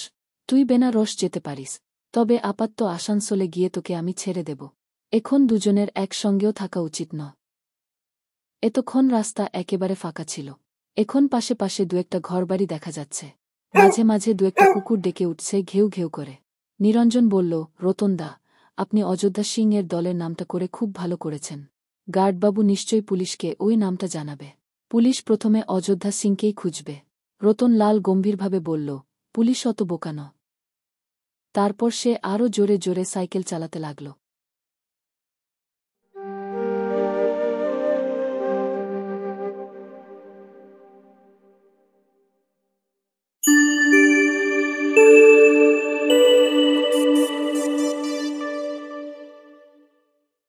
সব্যসাচীকে পিছনে বসিয়ে অরিন্দম সাইকেল চালাচ্ছে। সব্যসাচী এক হাতে জড়িয়ে ধরে আছে তার কোমর, কাঁধে এখনও কাজ ঢুকে আছে, অসহ্য যন্ত্রণায় তার শরীরটা ক্রমেই অবশ হয়ে আসছে। অরিন্দম কথা বলে বলে তাকে ভুলিয়ে রাখার চেষ্টা করছিল। সব্যসাচীর শরীরটা এলিয়ে পড়েছে তার পিঠের উপর, আর পারছে না। এই অবস্থায় যদি থাকতে পারে তাতেও ক্ষতি নেই, পড়ে না যায়। অরিন্দম জিজ্ঞেস করল, কিরে, তোর খুব কষ্ট হচ্ছে? সব্যসাচী বলল, উহু, না, বেশি না। যেতে পারবি না কোথাও থামব? না, থামাতে হবে না, চালা, আরও জোরে চালা। এত সহজে যে আমাদের কাজ হয়ে যাবে ভাবতেই পারিনি। শুধু যদি তোর কাঁধে না লাগত। আমার কিছু হয়নি, কিছু হয়নি। খানিকটা বাদে পেছনে ফরফর করে কাগজের শব্দ হতে অরিন্দম চমকে ঘাড় ঘুরিয়ে তাকাল। কাণ্ড দেখে তার দম বন্ধ হয়ে যাবার জোগাড়। সব্যসাচীর গলায় ঝোলানো একটা কাপড়ের ব্যাগ ভর্তি টাকা। 1,10,000 টাকা। সব্যসাচী অচৈতন্য হয়ে আছে, আর হাওয়ায় সেই টাকাগুলো উড়ে যাচ্ছে ফরফর করে। কতক্ষণ থেকে এ রকম শুরু হয়েছে কে জানে। অরিন্দম তাড়াতাড়ি সাইকেল থামাল। ঝাঁকুনিতে চোখ মেলে সব্যসাচী জিজ্ঞেস করল, কি হল? অরিন্দম বলল, সর্বনাশ হয়েছে। টাকাগুলো উড়ে যাচ্ছে। যায়, টাকা কি করে উড়ে যাবে? কিছু খরচ করিনি তো। তুই ঘুমিয়ে পড়েছিলি, তোর ব্যাগ থেকে উড়ে পড়ে যাচ্ছে। বিকারের ঘরে সব্যসাচী বলল, যাক, যাচ্ছে যাক, কিন্তু যাক বললেই তো ছেড়ে দেওয়া যায় না। হিসেবের টাকা। রতন লাল সবাইকে সাক্ষী রেখে বলে দিয়েছে, পয়সা পর্যন্ত হিসেব করে দিতে হবে। হাওয়ায় টাকা উড়ে গেছে, এটা কি কোনো হিসেব হতে পারে? এত কষ্টের টাকা কতক্ষণ থেকে পড়ছে কে জানে। তাছাড়া রাস্তায় টাকা ছড়িয়ে আছে, কাল সকালেই লোকের চোখে পড়ে যাবে। চেঁচামেচি শুরু হবে, পুলিশ আসবে। পুলিশ ওদের পালাবার পথের একটা পরিষ্কার চিহ্ন পেয়ে যাবে। অরিন্দম সাইকেল থেকে নেমে পড়ল। সব্যসাচীর হাত ধরে বলল, নেমে একটু বস, আমি দেখছি। সব্যসাচীর গা জ্বরে পুড়ে যাচ্ছে। শরীর থেকে নিশ্চয়ই অনেক রক্ত ঝরেছে, সেজন্য তার মতন শক্তিশালী লোকও এত দুর্বল হয়ে পড়েছে। অরিন্দমের হাত ধরে টলতে টলতে এসে সে একটা গাছতলায় শুয়ে পড়ল। অরিন্দম তাকে এক ঝাঁকুনি দিয়ে বলল, একটু চেষ্টা করে জেগে থাক। সঙ্গে এতগুলো টাকা, তাছাড়া সাইকেলটা যদি চুরি যায়, তাহলে আমরা গেছি। সব্যসাচী নড়ে চড়ে কোনো ক্রমে উঠে বসল গাছটাতে হেলান দিয়ে। সুস্থ হাতটা দিয়ে রিভলভারটা ধরে রাখল সামনের দিকে। অরিন্দম টাকাগুলো খুঁজতে গেল। সব টাকা তো রাস্তার মাঝখানেই পড়েনি, হাওয়ায় এদিক ওদিক উড়ে গেছে। টর্চ জেলে দেখতে দেখতে কয়েকটা পাওয়া গেল। আরও কয়েকটা চোখের আড়ালে রয়ে যাচ্ছে কি না কে জানে। বেশ কিছুটা রাস্তা ধরে ফিরে এসে অরিন্দম অনেকগুলো নোট জড়ো করল। আরও কত আগে থেকে টাকা পড়তে শুরু করেছে তার ঠিক নেই। রতন লাল টাকাটা অরিন্দমের কাছে দেয়নি, দিয়েছে সব্যসাচীকে। কারণ সেই রকমের ঠিক করা ছিল আগে থেকে। সব্যসাচী যে এতটা অসুস্থ হয়ে পড়বে, আজ কেউ বুঝতে পারেনি। কিন্তু এইভাবে সময় নষ্ট করাও তো খুব বিপজ্জন। কিছু টাকা যদি কম পড়ে, সবাইকে ব্যাপারটা বুঝিয়ে বললে বিশ্বাস করবে না? কি জানি। অরিন্দমের মুখে একটা তেতো স্বাদ এলো, খুবই ক্লান্ত বোধ করতে লাগল সে। এরকমভাবে রাত্রির অন্ধকারে টাকা খোঁজাখুঁজির কোনো মানেই হয় না। একবার তার এই কথাও মনে হল, টাকাটা ঠিকঠাক রাখার দায়িত্ব তো তার নয়, সব্যসাচী। সে কেন এত খেটে মরছে? সঙ্গে সঙ্গে সে চিন্তাটা মন থেকে তাড়িয়ে দিল। সব্যসাচীকে নিরাপদে পৌঁছে দেবার দায়িত্ব তার। সেটা সে কি করে অস্বীকার করে? দূরে কিছু লোকের গলার আওয়াজ পেয়ে অসম্ভব ভয় পেয়ে গেও অরিন্দম টাকার গোছা হাতে নিয়ে প্রাণপণে ছুটতে লাগল। গাছতলায় এসে দেখল সব্যসাচী আবার ঘুমে ঢলে পড়েছে। এই অবস্থায় একটা বাচ্চা ছেলেও এসে ওর কাছ থেকে রিভলভার এবং টাকাগুলো চুরি করে নিয়ে যেতে পারত। অরিন্দম তাকে ধাক্কা দিয়ে বলল, এই ওঠ। সব্যসাচী অতি কষ্টে চোখ মেলে বলল, আমার খুব ঘুম পাচ্ছে, রাত্রিটা এখানেই ঘুমিয়ে থাকি না। লোকজনের গলা শুনতে পাচ্ছি, আর 1 মিনিট দেরি করা যাবে না। আমায় তুলে ধর। টাকার থলির মুখটা ভালো করে বেঁধে অরিন্দম প্রথমে সেটা নিজের গলায় ঝোলাল। তারপর কি ভেবে আবার সেটা খুলে পরিয়ে দিল সব্যসাচীর গলা। তারপর তাকে টেনে তুলল সাইকেলের পেছনে। নিজে সাইকেলের প্যাডেলে পা দিয়ে বলল, আমাকে শক্ত করে ধরে থাকিস। সব্যসাচী বলল, তোর চিন্তা নেই, আমি ঠিক পারব। অরিন্দম মরিয়া হয়ে সাইকেল চালাতে লাগল। শনশন করে হাওয়া বইছে, মাঝে মাঝে কয়েকটা কুকুর তাড়া করে আসছে, তবু কোনো দিকে তার ভ্রুক্ষেপ নেই। তার পিঠের ওপর সব্যসাচীর সম্পূর্ণ দেহের বোঝা। প্রায় 2 ঘণ্টা সাইকেল চালিয়ে অরিন্দম একটা ছোট মফস্বল শহরে এসে পৌঁছাল। সারা শহরটা ঘুমন্ত। একটা দোতলা বাড়ির পেছন দিকের বাগানে এসে থামল অরিন্দম। সাইকেলটাকে দেয়ালে হেলান দিয়ে রেখে সব্যসাচীকে টানতে টানতে নিয়ে এলো বাগানের গেটের কাছে। গেট খোলাই ছিল। বাগান বলতে কয়েকটা গোলাপ ফুলের গাছ, আর এক ঝাড় গাঁদা আর জবা। বেশ একটা হালকা সুন্দর গন্ধ ছড়িয়ে আছে সেখানে। বাগান পেরিয়ে এসে বাড়িটার পেছনের দরজায় টোকা মারল অরিন্দম। 3 বার টোকা মারতেই দরজা খুলে গেল। সেখানে 2টি নারী দাঁড়িয়ে, একজন মধ্যবয়স্ক, আর একজনের বয়স 18-19। অরিন্দম সব্যসাচীকে নিয়ে টপ করে ভেতরে ঢুকে দরজায় পিঠ দিয়ে দাঁড়িয়ে হাঁপাতে লাগল। এতক্ষণ তার দারুণ পরিশ্রম হয়েছে, এখন সে যেন আর দাঁড়াতে পারছে না। হাঁপাতে হাঁপাতে বলল, মেজদি, জামাইবাবু বাড়িতে নেই তো? পৌরা মহিলা বললেন, না, ট্যুরে গেছেন। এর কি হয়েছে? সব্যসাচী নিজে বলল, আমি শোব। আমার বিছানা লাগবে না, মাটিতে একটু জায়গা হলেই। অরিন্দম বলল, চল ভেতরের ঘরে চল। সব্যসাচী তবু জড়িত গলায় বলল, না, আমি ভেতরে যাব না। আমি কাল সকালেই চলে যাব। এখন এখানে একটু শুয়ে থাকতে পারি। অরিন্দম তাকে জোর করে টেনে বলল, কি হচ্ছে কি? চল, ভেতরে শোবার জায়গা আছে। অরিন্দম একা তাকে নিয়ে যেতে পারছে না। পৌরা মহিলাটিও ধরলেন সব্যসাচীকে। যুবতী মেয়েটি অবাক বিস্ময়ে এদের দুজনকে দেখছে। বারান্দা পেরিয়ে সিঁড়ি। সিঁড়ির এক পাশে একটি ছোট ঘর। অরিন্দমের মেজদি বললেন, উপরে উঠতে পারবে তো? অরিন্দম বলল, তার দরকার নেই, এই ঘরটা খালি আছে তো। সিঁড়ির পাশের ঘরটা ছোট, তাতে শুধু একটা খাট ও মাদুর পাতা। ওরা সেই ঘরে ঢুকল। সব্যসাচী টলতে টলতে গিয়ে হুড়মুড় করে শুয়ে পড়ল খাটে। সব্যসাচী কাদের বিরাট ক্ষতটা দেখে শিউরে উঠে মেজদি বললেন, ইস, এ কি হয়েছে? অরিন্দমও বসে পড়েছে মাটিতে। ক্লান্তভাবে বলল, জল। আমাকে এক গ্লাস জল খাওয়াবে? মেজদি বললেন, খাবার তৈরি আছে, একটু দাঁড়া, শুধু জল খেতে হবে না। তেষ্টায় বুক ফেটে যাচ্ছে। খাবার খাবো না, শুধু জল দাও। এই কুন্তলা, জল নিয়ে আয় তো। যুবতী মেয়েটি চকিত পায়ে বেরিয়ে গেল ঘর থেকে। একটু পরেই এক থালা সন্দেশ আর বড় ঘটিতে জল নিয়ে ফিরে এল। একটা সন্দেশ মুখে পুরে অরিন্দম ধক ধক করে প্রায় সব জলটুকু শেষ করে ফেলল। খানিকটা সুস্থ হয়ে নিঃশ্বাস ছেড়ে বলল, আহ, প্রায় দম আটকে আসছিল আমার। মেজদি সব্যসাচীর দিকে ইঙ্গিত করে বললেন, ও কিছু খাবে না? ওর কিছু খাবার ক্ষমতা নেই। অতখানি কাটল কি করে? ইস, এখনো রক্ত পড়ছে। পরে সব বলছি। খানিকটা গরম জল আর তুলো আনতে পারবে? ওর ওই জায়গাটা এখনই ড্রেসিং করে দেওয়া দরকার। কুন্তলা নিজে থেকেই বলল, আমি জল গরম করে আনছি। সে চলে যাবার পর মেজদি জিজ্ঞেস করলেন, কোনো গণ্ডগোল হয়নি তো? অরিন্দম বলল, সব একেবারে ঠিকঠাক হয়েছে, শুধু রফিকুলদার একটা আঙ্গুল জখম হয়েছে, আর সব্যসাচীর এই চোট লেগেছে। ওরটাই বেশি। তোরা কারুকে মারিস টারিস নি তো?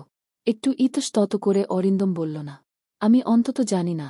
টাকা অনেক পাওয়া গেছে, এবারে বড় রকম কাজ শুরু করতে হবে। এখন কয়েক মাস চুপচাপ থাকিস, তোদের যেন কেউ সন্দেহ না করে। মেজদি, তোমার এখানে কদিন থাকা যাবে? তোর জামাই বাবু ফিরবে আর দুদিন বাদে। তার মধ্যে সব্যসাচী ঠিকঠাক হয়ে যাবে। ওর স্বাস্থ্য খুব ভালো। তারপর আমরা কলকাতায় চলে যাব। সেখানে আমাদের ভালো জায়গা আছে। মেজদি অরিন্দমের পিঠে হাত দিয়ে কম্পিত গলায় বললেন, অরু, শেষ পর্যন্ত সব ঠিকঠাক হবে তো? অরিন্দম বলল, আমরা কতটা পারব জানি না, কিন্তু আমাদের যার যেটুকু সাধ্য তা করে যেতে হবে। সব কিছুরই দাম আছে। আমরা যদি ব্রিটিশ রাজত্বের একটা ভিত্ত আলগা করে দিতে পারি, সে না হয় বুঝলাম, কিন্তু তোরা যে নিজেদের প্রাণের ঝুঁকি নিচ্ছিস। আমাদের কিছু হবে না। হ্যাঁ রে, এই রকম মারামারি খুনোখুনি ছাড়া অন্য কোনো পথে যাওয়া যায় না। এত বড় শত্রু আমাদের সামনে, যে তাকে আমাদের শক্তি না দেখালে সে কিছুই মেনে নেবে না। আঘাতের উত্তরে পাল্টা আঘাত করতে হবে। হঠাৎ কথা থামিয়ে অরিন্দম জিজ্ঞেস করল, তোমার ননদ সব দেখছে? ও কি রকম? শক্ত মেয়ে তো, ওর জন্য চিন্তা করিস না। ওর খুব মনের জোর। ওকে তোরা তোদের দলে নিতে পারিস। এখন আমাদের দলে মেয়েদের নেবার দরকার নেই। মেয়েদের নিলেই অনেক গণ্ডগোল দেখা দেয়। তোরা এটা ভুল করছিস। মেয়েরা অনেক কাজ পারে যা ছেলেরা পারে না। শুধু শুধু তোরা মেয়েদের দূরে ঠেলে রাখছিস। তোমরা এই যে আমাদের নানাভাবে সাহায্য করছ, এটাও তো একটা মস্ত বড় কাজ। এই সময় কুন্তলা এক বাটি গরম জল আর তুলো নিয়ে ফিরে এল। অরিন্দম উঠতে যেতেই মেজদি বললেন, তুই বস, আমরা দেখছি। কুন্তলা গরম জলে তুলো ভিজিয়ে সব্যসাচীর কাদের ক্ষতস্থান থেকে রক্ত মুছে দিতে গেল। সেখানে তখন কয়েকটা কাচের টুকরো গেঁথে রয়েছে দেখে শিউরে উঠল সে। মেজদি বললেন, এই কাজগুলো এক্ষুনি তুলে না ফেললে সেপটিক হয়ে যাবে যে। কুন্তলা বলল, আমার বন্ধু বিজয়ের বাবা ডাক্তার, তাকে ডেকে আনব? অরিন্দম বলল, না, এখন কারুকে ডাকার দরকার নেই। উনি খুব ভালো লোক। এখন কারুকেই বিশ্বাস করা যায় না। কুন্তলা নিজের চেষ্টায় একটা কাচের টুকরো তুলতে যেতেই যন্ত্রণায় জেগে উঠল সব্যসাচ। বিরক্তভাবে বলল, আহ, কি হচ্ছে কি? অরিন্দম উঠে এসে ঝুঁকে পড়ে বলল, একটু ধৈর্য ধরে থাক, কাজগুলো তুলে ফেলতে হবে। কিছু তুলতে হবে না। কুন্তলা বলল, আস্তে, খুব আস্তে তুলব, আপনার বেশি লাগবে না।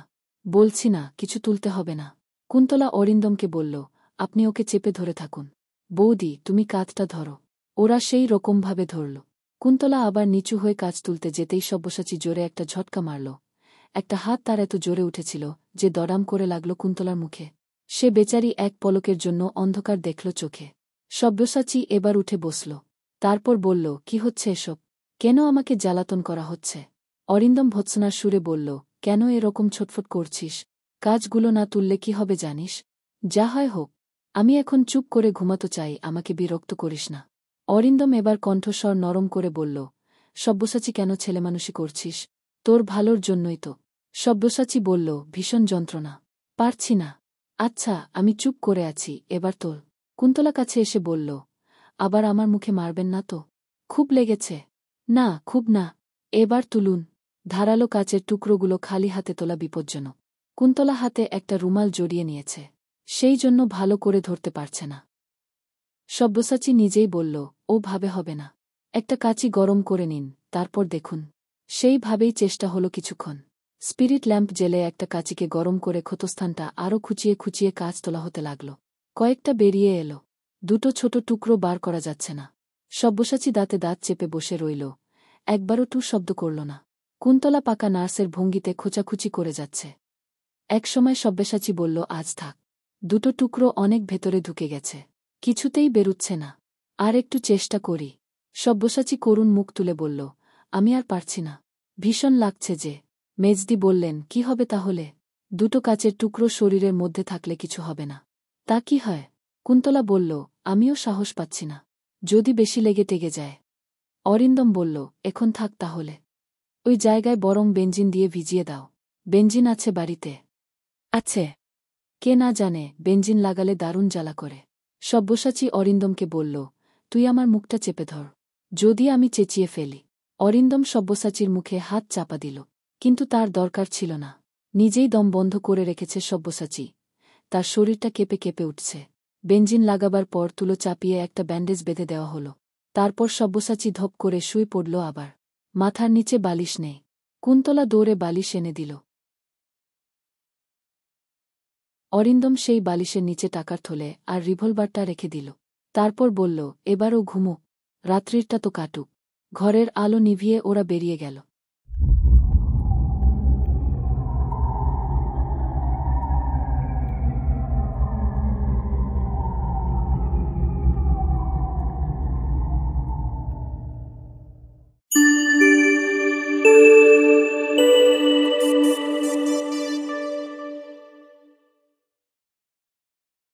রফিক আর সুকুমার বর্ধমান স্টেশনে প্ল্যাটফর্মে শুয়ে রাতটা কাটিয়ে দিল। সুকুমার তখনও ছটফট করছে। সারা রাত সে ঘুমাল না। চোখের পাতা বুঝলেই সিনেমার মতন ভেসে উঠেছে সেই দৃশ্য। গুলি খেয়ে নেপালি ভদ্রলোকটি চুপ করে পড়ে গেলেন। মাটিতে মুখখানা কি দারুণ কুকড়ে গেছে। সুকুমার পালাতে চাইছে, তবু পালাতে পারছে না। রফিকও জেগে রইল সারা রাত। থার্ড ক্লাস ওয়েটিং রুমের গাদা গাদা মানুষের পাশে ওরা দুজনেও ঘাপটি মেরে আছে। রফিকের চোখ বাইরের দিকে। খবর রটে গেছে এতক্ষণ। সারা রাত ধরেই পুলিশের আনাগোনা চলছে। শোনা যাচ্ছে ভারী বুট জুতো পরা পায়ের দাপাদাপি। এবার কয়েকজন পুলিশ এই ওয়েটিং রুমের মধ্যেও ঘুরে গেল। সেই সময় ওরা দম বন্ধ করে গাঢ় ঘুমের ভান করে পড়ে রইল। পুলিশ অবশ্য কারুকেই ঘাটল না। সুকুমার মাঝে মাঝে কেঁপে কেঁপে উঠছে আর ভয়ে জড়িয়ে ধরছে রফিকের হাত। রফিক ফিসফিস করে বলল, আরে আমার এ হাতে ব্যথা, অন্য হাতটা ধর। আহত আঙ্গুলটা রফিক একবার চোখের সামনে এনে দেখল স্পষ্ট 3টে দাঁতের দাগ। মানুষের দাঁত। মানুষের দাঁতে নাকি বিষ থাকে। তবে ব্যথাটা আর বেশি বাড়েনি। ভোর হতে না হতেই মানুষজন জাগতে শুরু করেছে। রফিক আর সুকুমার তখনও উঠল না। লোকজনের ভিড়ে যখন প্ল্যাটফর্ম একেবারে গম গম করতে লাগল, তখন ওরা জাগল। চাওয়ালার কাছ থেকে দুভাত চা কিনে নিয়ে রফিক সুকুমারকে বলল, যা, গোসলখানা থেকে ঘুরে আয়। সুকুমার ফিরে আসার পর তাকে বসিয়ে রেখে রফিক গেল বাথরুমে সেরে আসতে। ফিরে এসে দেখল সুকুমার নেই। তার বুকের মধ্যে ছ্যাদ করে উঠল। টাকার থলে ও রিভলভারটা সে সুকুমারের কাছে জমা দিয়ে গিয়েছিল। রফিক তীব্র চোখে এদিক ওদিক তাকাতে লাগল।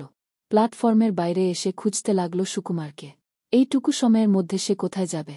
সাইকেল স্ট্যান্ডে তার সাইকেলটা এখনও রয়েছে। একটু বাদে দেখল, দূরে একটা গাছতলায় দাঁড়িয়ে সুকুমার তাকে হাতছানি দিয়ে ডাকছে। রফিক প্রায় দৌড়ে তার কাছে এসে বলল, চলে এলি কেন? সুকুমার ঠোঁটে আঙ্গুল দিয়ে বলল, চুপ, পুলিশ।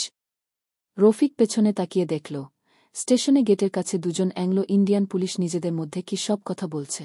রাগে রফিকের গা জ্বলে গেল। ইচ্ছা হল সুকুমারকে এক চর কষাতে।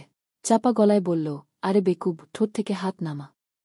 রফিক দা, পুলিশ দুটো আমার দিকে বারবার তাকাচ্ছিল। বেশ করেছে। পুলিশ দেখে ও রকম ভয় পেলে এক্ষুনি ধরা পড়বি। রফিক বুঝতে পারল, সুকুমারের মুখ চোখের চেহারা অস্বাভাবিক।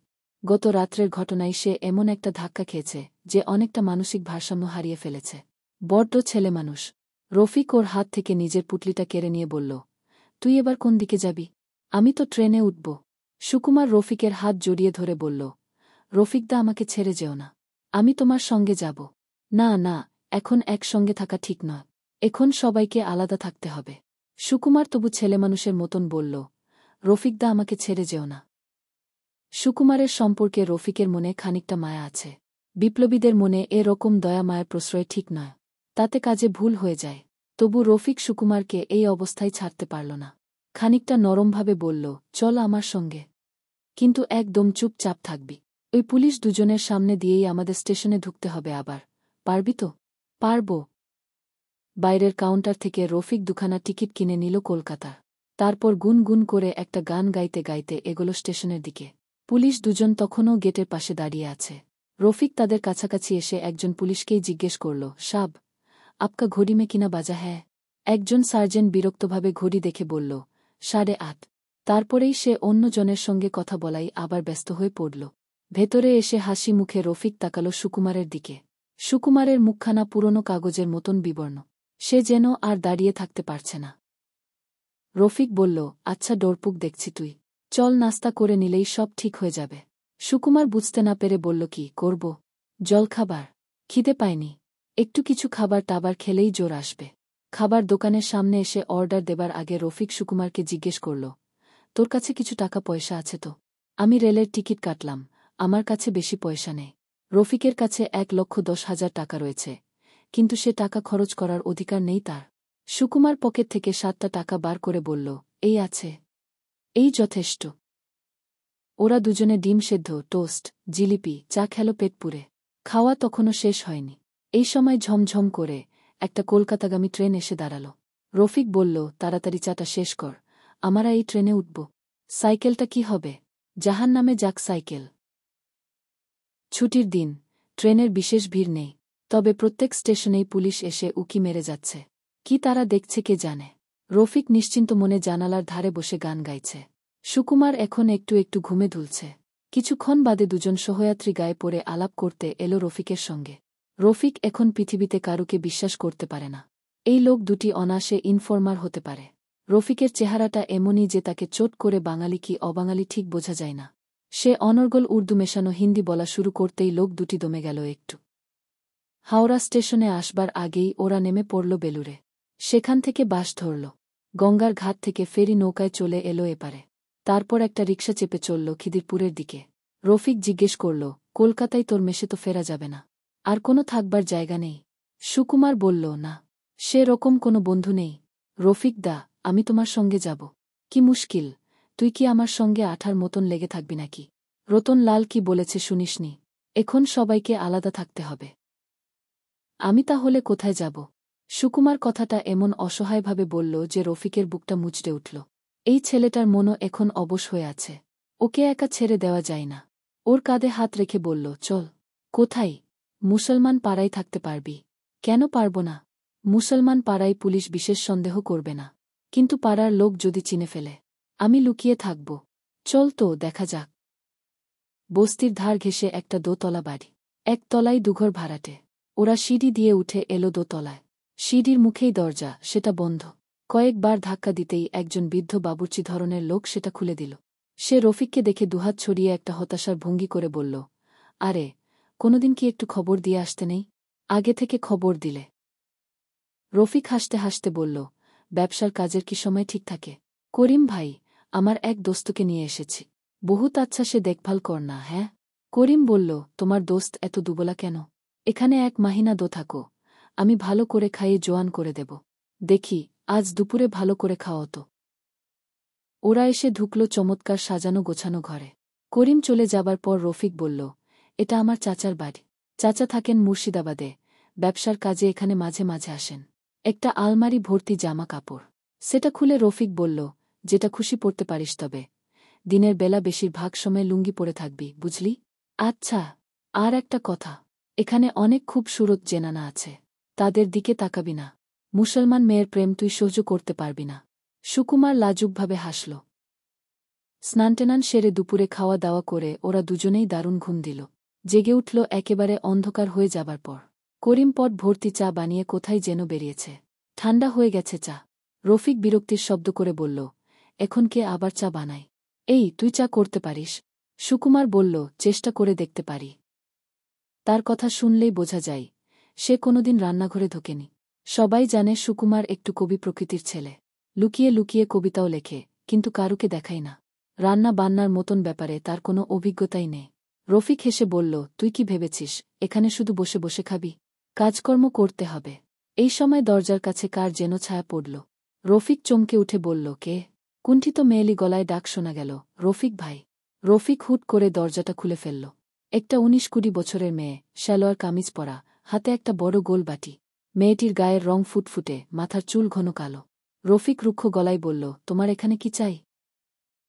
মেয়েটি লাজুকভাবে বলল, আপনি আজ এসেছেন তো তাই দেখতে এলাম। তুমি যখন তখন উপরে উঠে আসো বুঝি? দরজা বন্ধ থাকে না? আমরা তো ছাদে কাপড় মেলতে আর উঠাতে যাই, তাই করিম ভাই সকালে আর বিকালে দরজা খুলে রাখেন। কেন, নিচে কাপড় শুকাতে দেবার জায়গা নেই? রফিক ভাই, আপনি আমাকে বকছেন? না, বকছি না। এখন নিচে যাও। রফিক ভাই, আমি আপনার জন্য একটু কাবাব নিয়ে এসেছি। আমি নিজের হাতে বানিয়েছি। এর মধ্যেই এসব শুরু হয়ে গেছে। এসো, ভেতরে এসো। রফিক রীতিমতন ধমক দিয়ে কথা বলছিল মেয়েটির সঙ্গে। মেয়েটি তবু হাসি মুখে ঘরের মধ্যে এসে দাঁড়াল। খাটের উপর সুকুমার জড়স্র হয়ে বসে আছে। রফিক মেয়েটিকে বলল, এর নাম সুকুমিয়া, আমার ফুফাতো ভাই। তুমি একে আগে দেখনি? তারপর সুকুমারের দিকে তাকিয়ে বলল, এই মেয়েটির নাম তৃষ্ণা। তৃষ্ণা নয়, তিশনা। ভারী ফাজিল মেয়ে। তিশনা বলল, রফিক ভাই, আপনি আমাকে দেখলেই বড় বকেন। বকব না। তোমার নানি বারণ করেছেন না যখন তখন আমাদের এখানে আসতে? নানির এখন খুব অসুখ, বিছানা থেকে ওঠে না। বাহ বাহ বাহ, নানির এখন অসুখ, আর সেই সুযোগ নিয়ে ও এসেছে পালিয়ে। আবার কাবাব বানানো হয়েছে। ঠিক আছে, এনেছ যখন, দাও 2 প্লেটে। তিশনা রান্নাঘর থেকে 2 প্লেট এনে যত্ন করে কাবাব সাজিয়ে দিল। 2 গ্যালাসে নিয়ে এলো ঠান্ডা পানি। রফিক বলল, গ্যালাস বর্তন সব ধুয়ে রেখো আবার, নইলে করিম ভাই আবার রাগারাগি করবে। করিম ভাই আমাকে কিছু বলে না। আগে থেকেই ভাব জমিয়ে রাখা হয়েছে।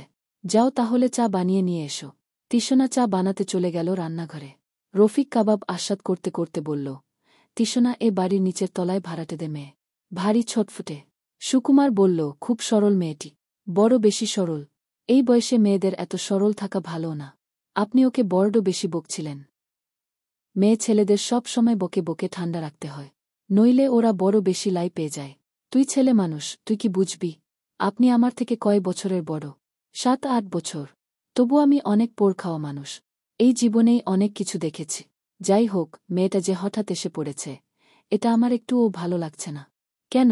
মেয়েদের তো চিনিস না, ওরা পেটে কোনো কথা রাখতে পারে না। তুই যে একটা নতুন লোক এখানে এসে রয়েছিস, এ কথা 5 জনকে বলে বেড়াবে। লোকের কৌতূহল হবে, বুড়োরা দেখতে আসবে। আমার লুকিয়ে পড়া উচিত ছিল।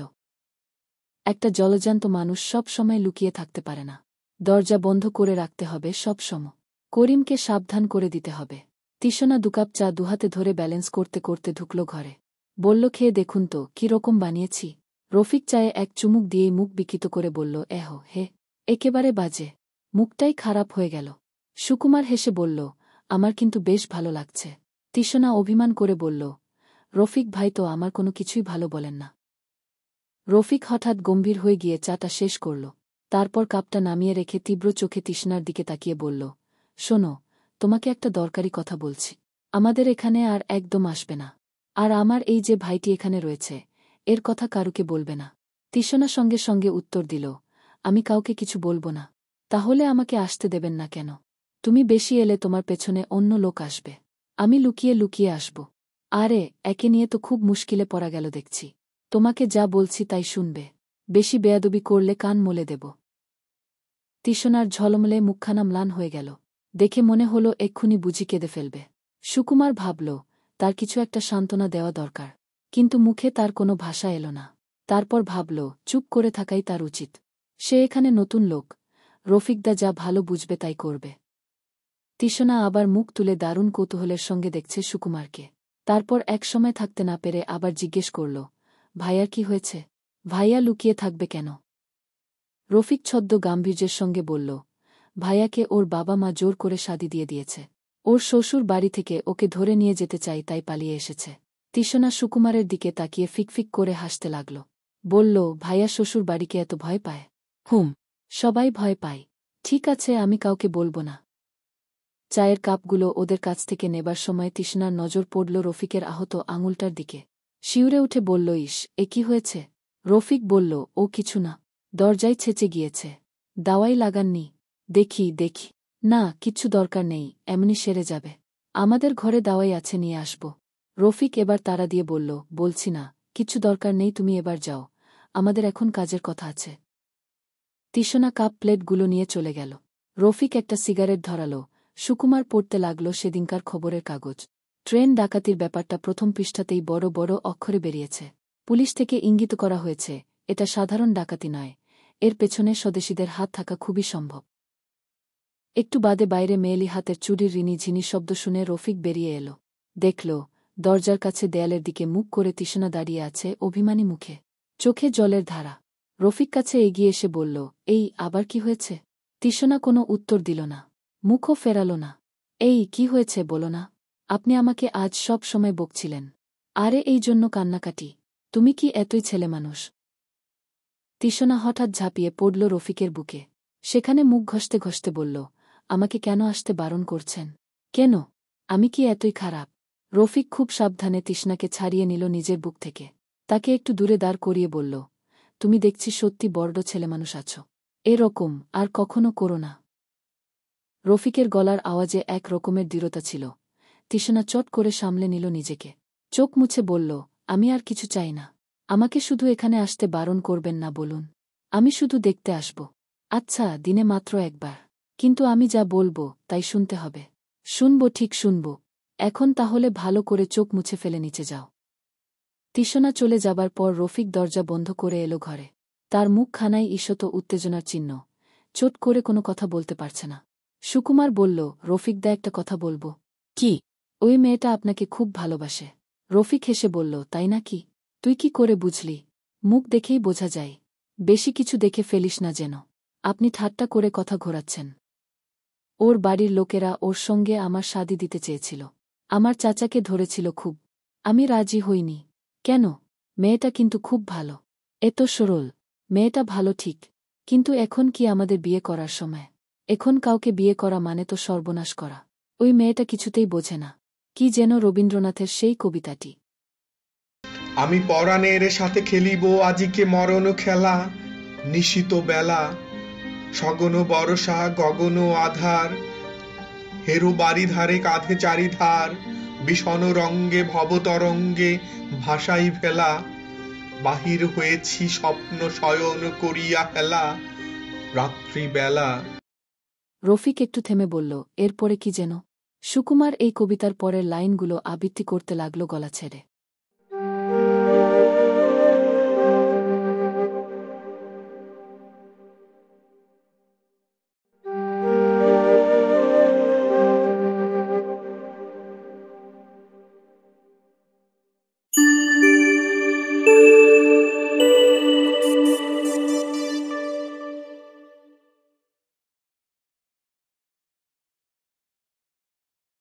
বেনারস এক্সপ্রেস ধোয়া ছাড়তে ছাড়তে এসে ঢুকল আসানসোল স্টেশনের প্ল্যাটফর্মে। রতন লাল নিরঞ্জনের হাতে টিকিটটা গুজে দিয়ে বলল, যাও, উঠে পড়ো, সাবধানে থেকো। নিরঞ্জন বলল, রতনদা, আমি না হয় পরের ট্রেনে যাব, আপনাকে আগে তুলে দিই। রতন লাল বলল, না না, শুধু দেরি করে কি হবে, আমার ট্রেন একটু পরেই আসবে। আপনি কলকাতাতেই যাচ্ছেন তাহলে? হ্যাঁ। আচ্ছা, উঠে পড়ি তাহলে। ঠিক আছে, সামনের 7 তারিখে তো দেখা হচ্ছে। ট্রেন ছেড়ে দেবার পরও রতন লাল প্ল্যাটফর্মে কিছুক্ষণ দাঁড়িয়ে রইল। জানলা দিয়ে নিরঞ্জন মুখ বাড়িয়ে আছে। ট্রেন দৃষ্টির আড়ালে চলে যাবার পর সে পেছনে ফিরল। রতন লাল অত্যন্ত সাবধানী লোক। দলের ঘনিষ্ঠতম সহকর্মীকেও সে নিজের গতিবিধি সব সময় জানাতে চায় না। যতই বিশ্বাসী লোক হোক, পুলিশের অত্যাচারে কার পেট থেকে কি কথা বেরিয়ে পড়বে কে জানে। নিরঞ্জনকে সে বলল বটে যে সে কলকাতায় যাচ্ছে, আসলে এখন সেখানে যাবে না। সতর্ক চোখে চারদিকে তাকিয়ে সে স্টেশনের বাইরে এল। কোথাও কোনো উত্তেজনার চিহ্ন নেই। রতন লাল প্রফুল্ল মনে শীষ দিতে লাগল। সাইকেলটাই সবে মাত্র হাত দিয়েছে, এই সময় হঠাৎ পেছন থেকে একজন লোক জিজ্ঞেস করল, 143 নম্বর সাইকেল আপকা হ্যাঁ? রতন লাল চমকে ঘুরে দাঁড়াল।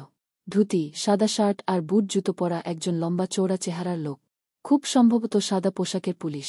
রতন লালের উচিত ছিল আগেই লক্ষ্য করা। লোকটা তাকে হিন্দিতে প্রশ্ন করল কেন? ও কি তাকে হিন্দুস্থানি ভেবেছে? রতন লালের মস্ত বড় পাকানো গোঁফ দেখলে অনেকেই তা ভাবে। এখন আর অস্বীকার করে লাভ নেই বলে সে বিনীতভাবে বলল, জি হ্যাঁ, চলিয়ে আপকো থানা মে জানে হোগা। কাহে? ইয়ে সাইকেল থানা মে জমা দেনে পড়েগা।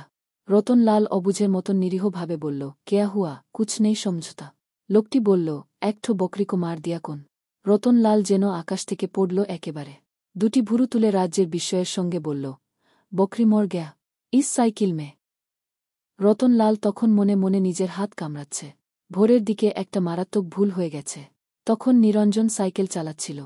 চালাতে চালাতে ঘুম এসে গিয়েছিল বোধ হয়। হঠাৎ সামনে এক পাল ছাগল পড়ল। ব্রেক কষতে ভুলে গিয়েছিল। হুড়মুড় করে ঢুকে গেল ছাগলের পালের মধ্যে। তারপর ধাক্কা খেয়ে দুজনেই পড়ে গেছে সাইকেল থেকে। পড়বি তো পর একটা বাচ্চা ছাগলের ঘাড়ের উপর পড়েছে, ওরা সাইকেল শুদ্ধ।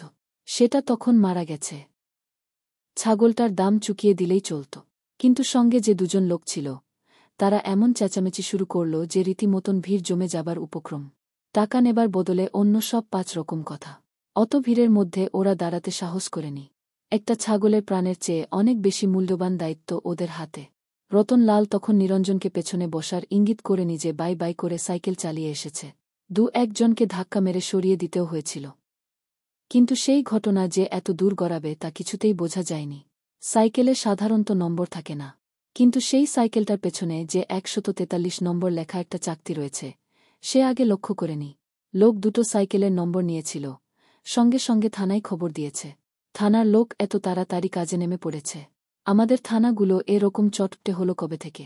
ব্রিটিশ পুলিশের হাতে এখন এত সব জরুরি কাজ, এখনও এর মধ্যে ছাগল চাপা দেওয়া কেস হাতে নেবার সময় আছে। লোকটা রতনলালের সাইকেলের হ্যান্ডেলে হাত দিয়ে বলল, চলিয়ে। রতনলাল ঠিক মনস্থির করতে পারল না। সামান্য একটা ছাগল চাপা কেসের জন্য থানায় যেতে তার আপত্তি থাকার কথা নয়। কিছু টাকা ফাইন দিলেই চুকে যাবে। কিন্তু যদি কোনো কারণে ওরা তাকে সার্চ করতে চায়, তার কাছে নগদ 1,10,000 টাকা, একটা মাউজার পিস্তল এবং একটা 12 ইঞ্চি ছোরা আছে। এগুলো লুকোবে কি করে? সার্চ করার কথা নয়। ছাগল চাপা দিলে কারুর বডি সার্চ করে না। কিন্তু দারোগার মেজাজের কথা তো বলা যায় না। যদি জিজ্ঞেস করে অত ভোরবেলা সে সাইকেলে কোথা থেকে আসছিল? সাইকেলের মালিক কে? সাইকেলগুলো সব ভাড়া করা হয়েছে ফরাসি চন্দননগর থেকে। যদি সেই ব্যাপারে খোঁজ পড়ে, আর কিছু না, নিছক সন্দেহ বসেই যদি তাকে হাজতে আটকে রাখতে চাই, তাহলেও তো তার সঙ্গের জিনিসপত্র বাইরে জমা দিতে হবে। রতনলালের কপালে বীজ বীজে ঘাম ফুটে উঠল। যে কোনো কারণেই হোক, এখন তার থানায় যাওয়া চলতেই পারে না। কিন্তু এই লোকটাকে এড়াবে কি করে? আশেপাশে অনেক লোক। রতনলাল শুনেছে, পুলিশকে ঘুষ দিলে অনেক সময় ঝামেলা এড়ানো যায়। এই রকম ছোট-খাটো ব্যাপারে ঘুষ পাবার জন্য সেপাইরা তো মুখ বাড়িয়েই আছে।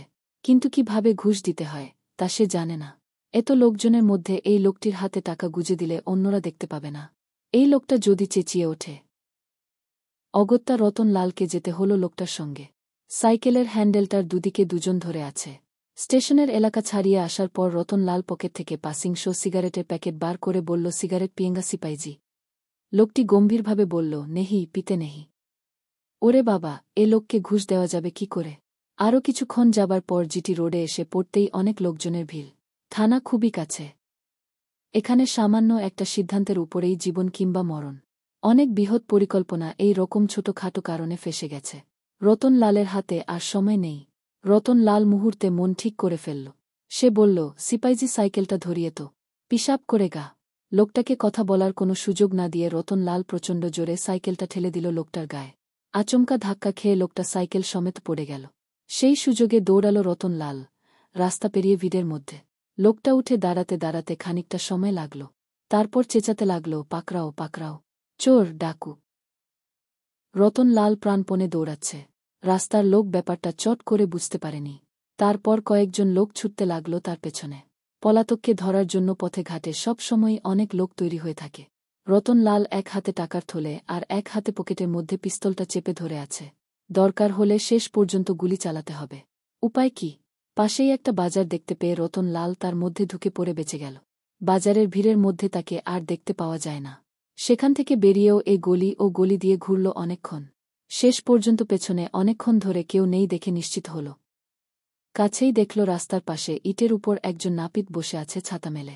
খদ্দের নেই। রতনলাল একটু আড়ালে সরে গিয়ে খুলে ফেলল নিজের গায়ের জামাটা। সেটার সঙ্গে অন্য জিনিসপত্র দিয়ে পুটলি বাঁধল একটা। খালি গায়ে এখন তাকে অনেকটা দেশওয়ালি লোকের মতন দেখাচ্ছে।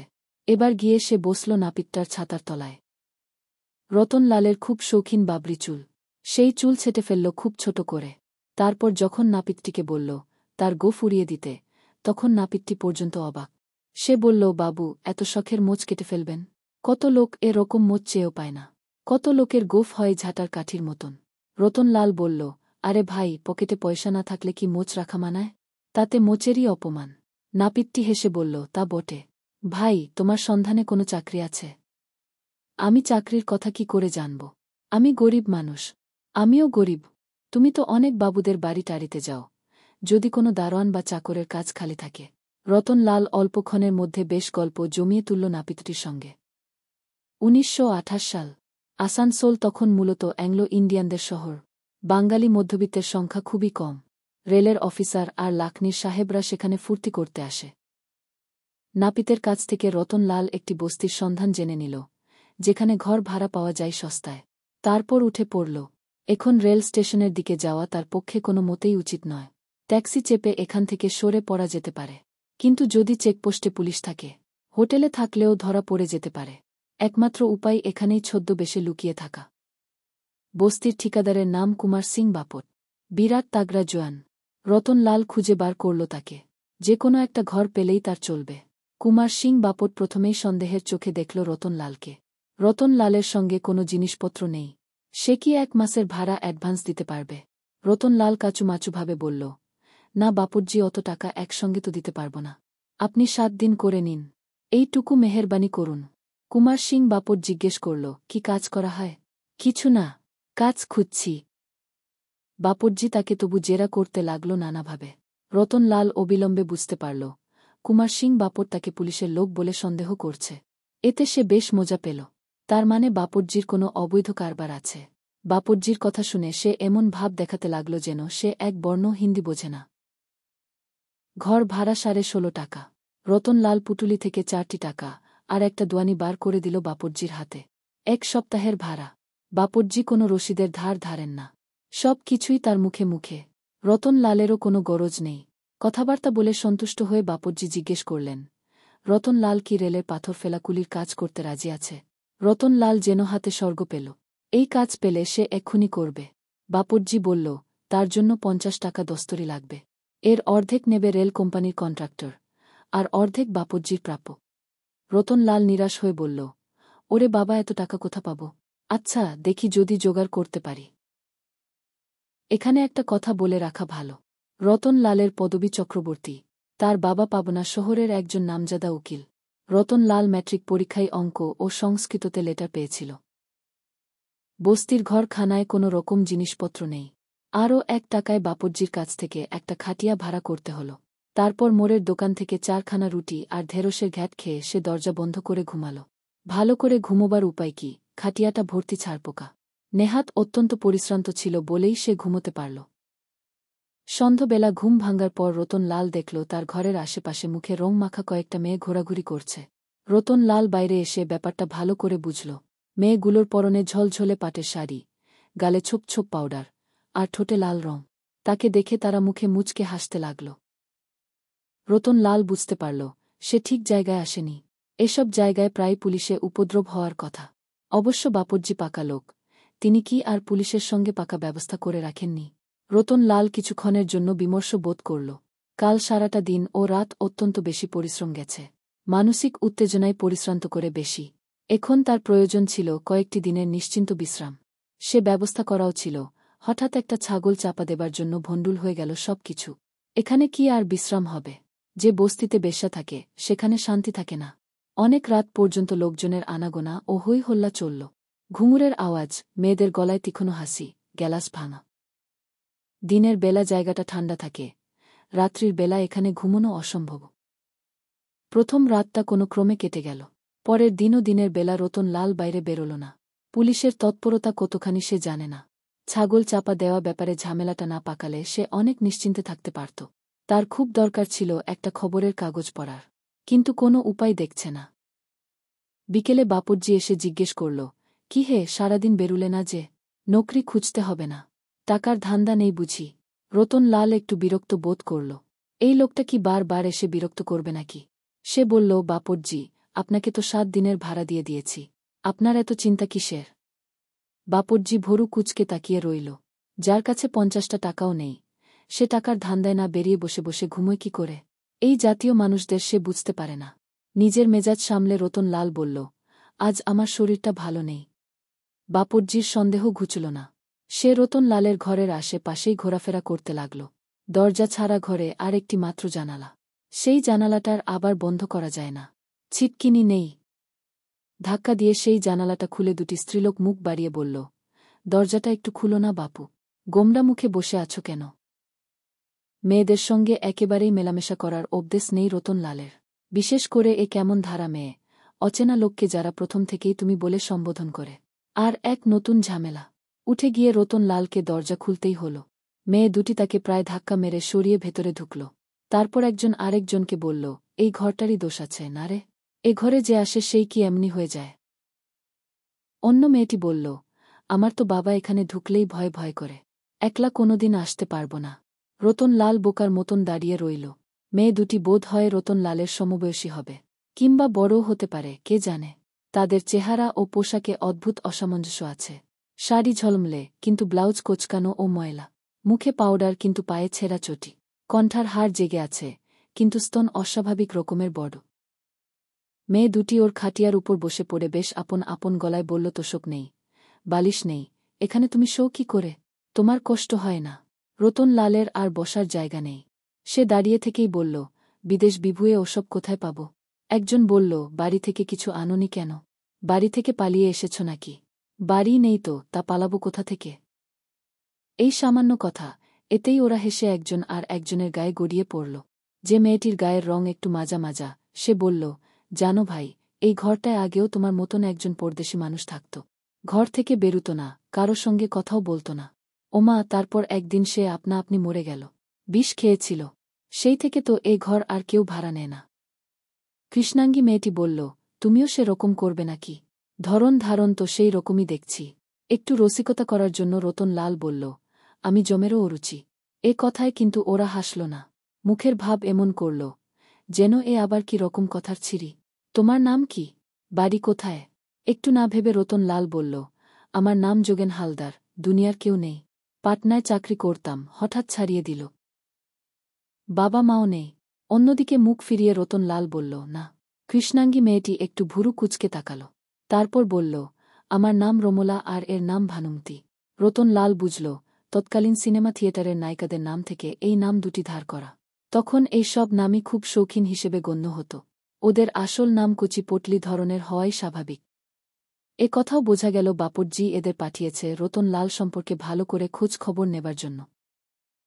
রতন লাল আর একটা জিনিস বুঝতে পারল, এই ঘরের ভাড়া তার কাছে থেকে অত্যন্ত বেশি নেওয়া হয়েছে। এরকম একটা ঘরের ভাড়া মাসে ৫-৭ টাকার বেশি হতে পারে না। বিশেষত যে ঘরে অপঘাত মৃত্যু ঘটেছে। এক কথায় ১৬.৫ টাকা মাসিক ভাড়ায় রাজি হয়ে যাওয়া রতন লালের উচিত হয়নি। এরা যদি ঘুণাক্ষরেও সন্দেহ করে যে তার কাছে অনেক টাকা আছে, তাহলেই বিপদ। রমলা পা দোলাতে দোলাতে বলল, তুমি নতুন এসেছ, আমাদের উচিত তোমাকে দেখাশোনা করা। তুমি খাও কোথায়? হোটেলে। ঘরে তো দেখছি একটা কুজো নেই। জলটল খেতে হয় না? আপনারা দিদিরা রয়েছেন, দরকার হলে আপনাদের ঘর থেকে জল চেয়ে নিয়ে আসব। রমলা বলল, দিদি কি গো? এ মিনসে বলে কি? এর দেখছি মুখের কোনো আর নেই। ভানুমতি রতন লালকে বলল, দেখি তোমার হাতখানা দেখি। ভানুমতি রতন লালের দিকে হাতখানা বাড়িয়ে দিল নিজের। রতন লাল ঠিক বুঝতে পারল না ব্যাপারটা। অপ্রস্তুত হয়ে বলল, কি? হাত দিয়ে কি করবেন? ভানুমতির আর তর সইল না। খাটিয়া থেকে নেমে রতন লালের পাশে এসে তার হাতখানা ধরল। তারপর তার হাত ও বুকের গন্ধ শুকতে লাগল। রতন লাল কাঠ হয়ে দাঁড়িয়ে রইল। তার বাধা দেবার ক্ষমতা নেই যেন। এসব তার কাছে একেবারে নতুন অভিজ্ঞতা। ভানুমতি বেশ কিছুক্ষণ গন্ধ শুকে বলল, মুখ দেখেই ঠিক ধরেছিলাম। তোমার গায়ে যে ভদ্রলোক গন্ধ গো। রতন লাল তাকে বাধা দিয়ে একটা কিছু বলতে গেল। ভানুমতি বলল, ওসব আমার কাছে লুকাতে পারবে না। অনেক পুরুষ মানুষ ঘেটেছি তো। ভদ্রলোকদের গায়ের গন্ধ আলাদা। সে ঘেমো গা হোক আর যাই হোক। রমলা বলল, ভদ্রলোকের ছেলে তো এই বস্তির মধ্যে ঘর ভাড়া করে আছো কেন? রতন লাল একটা বড় রকমের নিঃশ্বাস নিয়ে বলল, টাকা পয়সা যার না থাকে সে আবার ভদ্রলোক কি? আহা, টাকা পয়সা এখন না থাকুক, পরে আবার হবে। তা বলে কি আনন্দ ফুর্তি করবে না? এরকম একলা ঘেরে হয়ে ঘরের মধ্যে সব সময় বসে থেকো না। আমাদের ঘরে চলো। সত্যি বলছি, বিশ্বাস করুন, আমার কাছে পয়সা নেই। আমি আপনাদের কোনো কাজে লাগব না। পয়সা পরে দিও। চেহারাখানা তো বাপু তোমার বেশ আছে, কিন্তু আমার অসুখ আছে। কি অসুখ? খুব খারাপ অসুখ। ভানুমতি ও রমলা আবার হেসে গড়াগড়ি যায়।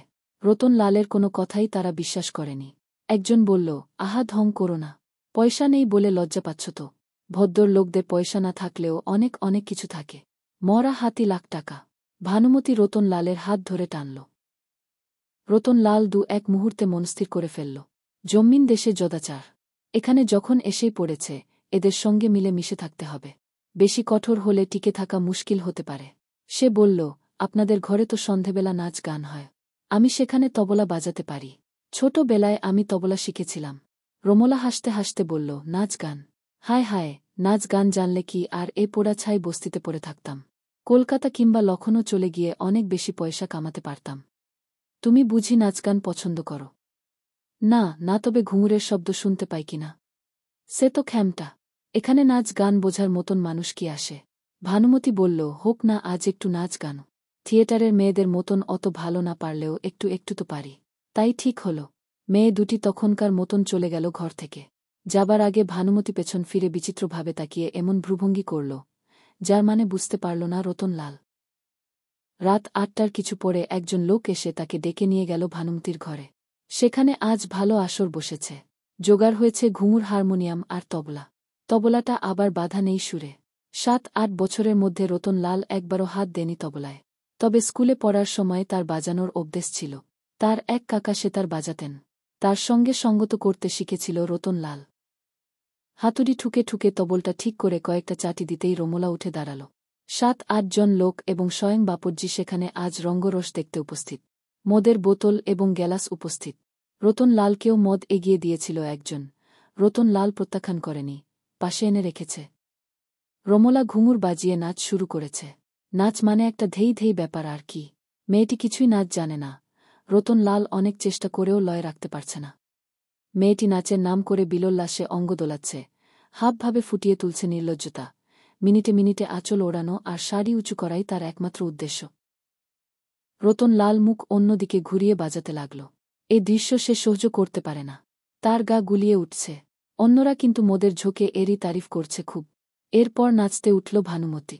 তার তবু কিছুটা তাল লয় গান আছে, কিন্তু শরীরটা বেশি ভারী। হাত পা দ্রুত চলে না। তাছাড়া শ্রোতাদের অনুরোধে ওকে ঘন ঘন কোমর দোলাতে হচ্ছে। ওরই মধ্যে একজন আবার উৎকট গলায় একটা গান শুরু করল। শ্রোতাদের সংখ্যা বাড়ছে। এই বস্তির সান্ধ্য অতিথিরা আজ একটা নতুন মজা পেয়েছে। অন্য ঘরের মেয়েরাও ক্রমে ক্রমে ভিড় করল এখানে। রাত বাড়ার সঙ্গে সঙ্গে বেলেলা হই হল্লা বাড়তে লাগল। রতন লালের দম যেন বন্ধ হয়ে আসছে এখানে। তার খুব মন খারাপও হয়ে যাচ্ছে। এই তার দেশের মানুষ। এরা বোধ হয় জানেই না এদেশ পরাধীন। মাতৃভূমির কলঙ্ক মুক্ত করার জন্য এরা কোনো দায়িত্ব অনুভব করে না। এরা যেন অন্ধ ও বধির, কিংবা শিশুর মতন আত্মবিস্তৃত। এখনও কত কাজ বাকি। পুরনো শ্রোতারা একজন একটি মেয়ের হাত ধরে বাইরে চলে যাচ্ছে। নতুন শ্রোতারা আসছে, যারা রতন লালকে চেনে না কিংবা তবলার কিছুই বোঝে না। তারাও রতন লালকে ধমকে বলছে, এই ছোকরা ঠিকসে বাজা, যেন সে সাধারণ একজন ভাড়া করা তবলচি। ওরা শুধু জানে তবলচিদের মাঝে মাঝে এ রকম করতে হয়। রতন লাল সেখান থেকে উঠে পড়ার সুযোগ খুঁজছিল। হঠাৎ শ্রোতাদের মধ্যে একজনকে দেখে সে দারুণ চমকে উঠল। আসানসোল স্টেশনের সেই লম্বা চৌড়া লোকটা, যে তাকে ছাগল চাপা দেওয়ার অভিযোগে থানায় নিয়ে যেতে এসেছিল। রতন লাল মুখ নিচু করে ফেলল। লোকটা কি তাকে চিনতে পারবে? গোঁফ কামিয়ে ফেলেছে, মাথার চুল ছোট ছোট করে ছাটা। এখন তাকে চেনা শক্ত। লোকটা তাকে কতটুকু সময় বা দেখেছে। কিন্তু পুলিশের লোককে ঠিক বিশ্বাস করা যায় না। পুলিশের লোকও কি এ রকম বেআইনি পাপের জায়গায় ফুর্তি করতে আসে, নাকি ওর কোনো অন্য উদ্দেশ্য আছে? লোকটা কি বিশেষভাবে নজর রেখেছে রতন লালের উপর? তাও ঠিক মনে হয় না। খানিকটা ধুলধুলু চোখে বসে দুহাতে তাল দিচ্ছে। রতন লাল ভেতরে ভেতরে ঘেমে উঠল। ছাগলটা চাপা দেবার পরই তার ভাগ্যটা খারাপ হতে শুরু করেছে। রতন লাল একবার কোমরে হাত দিয়ে অনুভব করল, পিস্তলটা ঠিক আছে কিনা।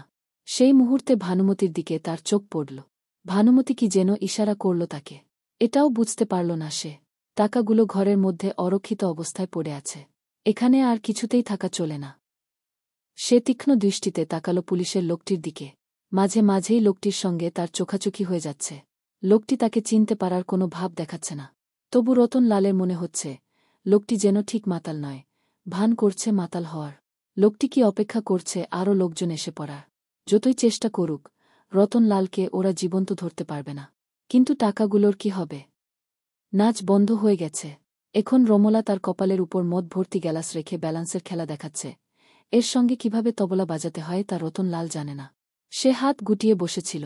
একসময় বলল, আমি একটু বিড়ি খেয়ে আসছি বাইরে থেকে। এই বলে উঠে পড়ল। বাইরে বেরিয়ে সে কাদা প্যাচপেচে গলিটা দিয়ে হনহন করে আসছিল নিজের ঘরের দিকে। সবে মাত্র দরজাটা খুলতে যাবে, এমন সময় পেছনে পায়ের শব্দ পেয়ে ঘুরে দাঁড়ায়। দেখল ভানুমতি। ভানুমতি তীক্ষ্ণ গলায় বলল, তুমি কে, সত্যি করে বলো তো? রতনলাল বিস্ময়ে গোপন করে বলল, এখনো বুঝলে না? আমি একজন সাধারণ গরিব মানুষ। ফুর্তি করার পর্যন্ত মুরদ নেই। আমার কাছে লুকিও না। কিছু লুকোইনি তো। তুমি বিপদে পড়বে। বাপজ্জিকে তুমি চেনো না। রতনলাল দরজা খুলে ভেতরে ঢুকল। মোমবাতি জ্বালিয়ে বলল, ভেতরে আসুন। ভানুমতি ভেতরে ঢুকে কোমরে হাত দিয়ে দাঁড়াল। তার কৌতূহল খুবই জাগ্রত। রতনলাল জিজ্ঞেস করল, এরকম কথা বলছেন কেন? আমি কি করেছি? বিকেলে যখন আমি এসেছিলাম তখন তোমার ঘরে আমি একটা জিনিস দেখেছি। কি জিনিস? যে পুটলিটা দিয়ে তুমি বালিশ করেছ, তার নিচে একটা পিস্তল ছিল। একটু আগেও তুমি কোমরে হাত দিয়ে দেখছিলে। তোমাকে ভালো লেগেছে বলেই একটা কথা জানতে এসেছি। এখানে বন্দুক পিস্তলের কারবার করতে যেও না। বাপজ্জির নিজের মস্ত বড় দল আছে। তুমি ওদের সঙ্গে পারবে না। আপনি এখানে একটু বসুন, আপনার সঙ্গে আমার কথা আছে। না, আমি আর বসব না। আমার বুঝি রোজগারপাতি নেই। তুমি আমাকে এত আপনি আজ্ঞে করছো কেন? আমার একটা দিদি ছিলেন, অনেকটা আপনার মতন দেখতে। তাই আপনাকে আমার দিদির মতন মনে হয়। ভদ্রলোকের ছেলে হয়েও চুরি ডাকাতির লাইনে এসেছ কেন? এসব লাইন তোমাদের জন্য নয়। তার আগে আপনি একটা কথা বলুন, আপনি আমাকে সাবধান করতে এসেছেন কেন? আমার কোনো বিপদ হলেই বা আপনার কি এসে যায়? কি জানি বাপু, তোমাকে দেখেই মনে হচ্ছিল তোমার কপালে অনেক দুঃখ আছে। কেন সাধ করে এ লাইনে এসেছ? দিদি, আপনাকে একটা কথা বিশ্বাস করে বলছি, আমি চোর বা ডাকাত নই। আমি একজন দেশের কর্মী। আমরা ইংরেজকে এ দেশ থেকে তাড়াতে চাই। আপনি শোনেনি আমাদের কথা? গান্ধী বাবার চালা। ঠিক গান্ধী বাবার শিষ্য না হলেও আমরা ওই একই রকম কাজ করছি। বিশেষ কারণে আমাকে 2-1 দিনের জন্য এখানে লুকিয়ে থাকতে হচ্ছে। ভানুমতি খানিকটা স্তম্ভিত হয়ে গেছে।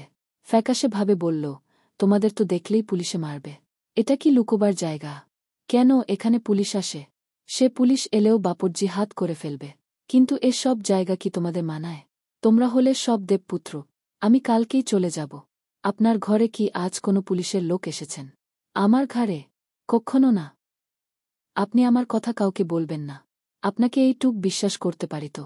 আমার কি দায় পড়েছে লোককে বলার? কিন্তু তোমার কথা সত্যি তো? দিদি, আমি আপনার পা ছুঁয়ে এ কথা বলতে পারি। ওমা ছি, এ কথা শুনলে যে পাপ হয়। তোমার মতন লোক আমার পায়ে হাত দেবে কি? হঠাৎ কেঁদে ফেলল ভানুমতি। কি জন্য সে কাঁদল সেই জানে।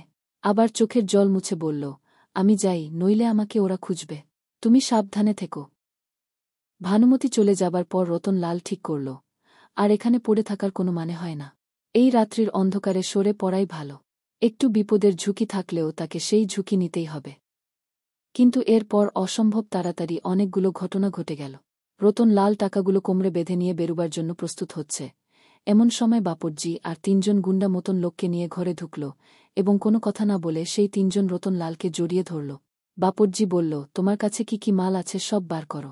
আমার চোখে ধুলো দেবে ভেবেছ? রতনলাল খুব বড় করে দম নিল। এতে সে ভয় পায়নি। তার গায়ের জোরের কথা এরা জানে না। এক ঝটকায় সে এই 3টে লোককেই ছাড়িয়ে নিয়ে কোমর থেকে পিস্তলটা বার করে নিতে পারে। তারপর গুলি চালিয়ে এখান থেকে পালিয়ে যাওয়া শক্ত নয়। কিন্তু অনর্থক গোলমালের মধ্যে গিয়ে লাভ নেই। নিতান্ত বাধ্য না হলে এবং পুলিশের সঙ্গে লড়াই ছাড়া সে গুলি খরচ করতে চায় না। অনেক কষ্ট করে এসব জোগাড় করতে হয়।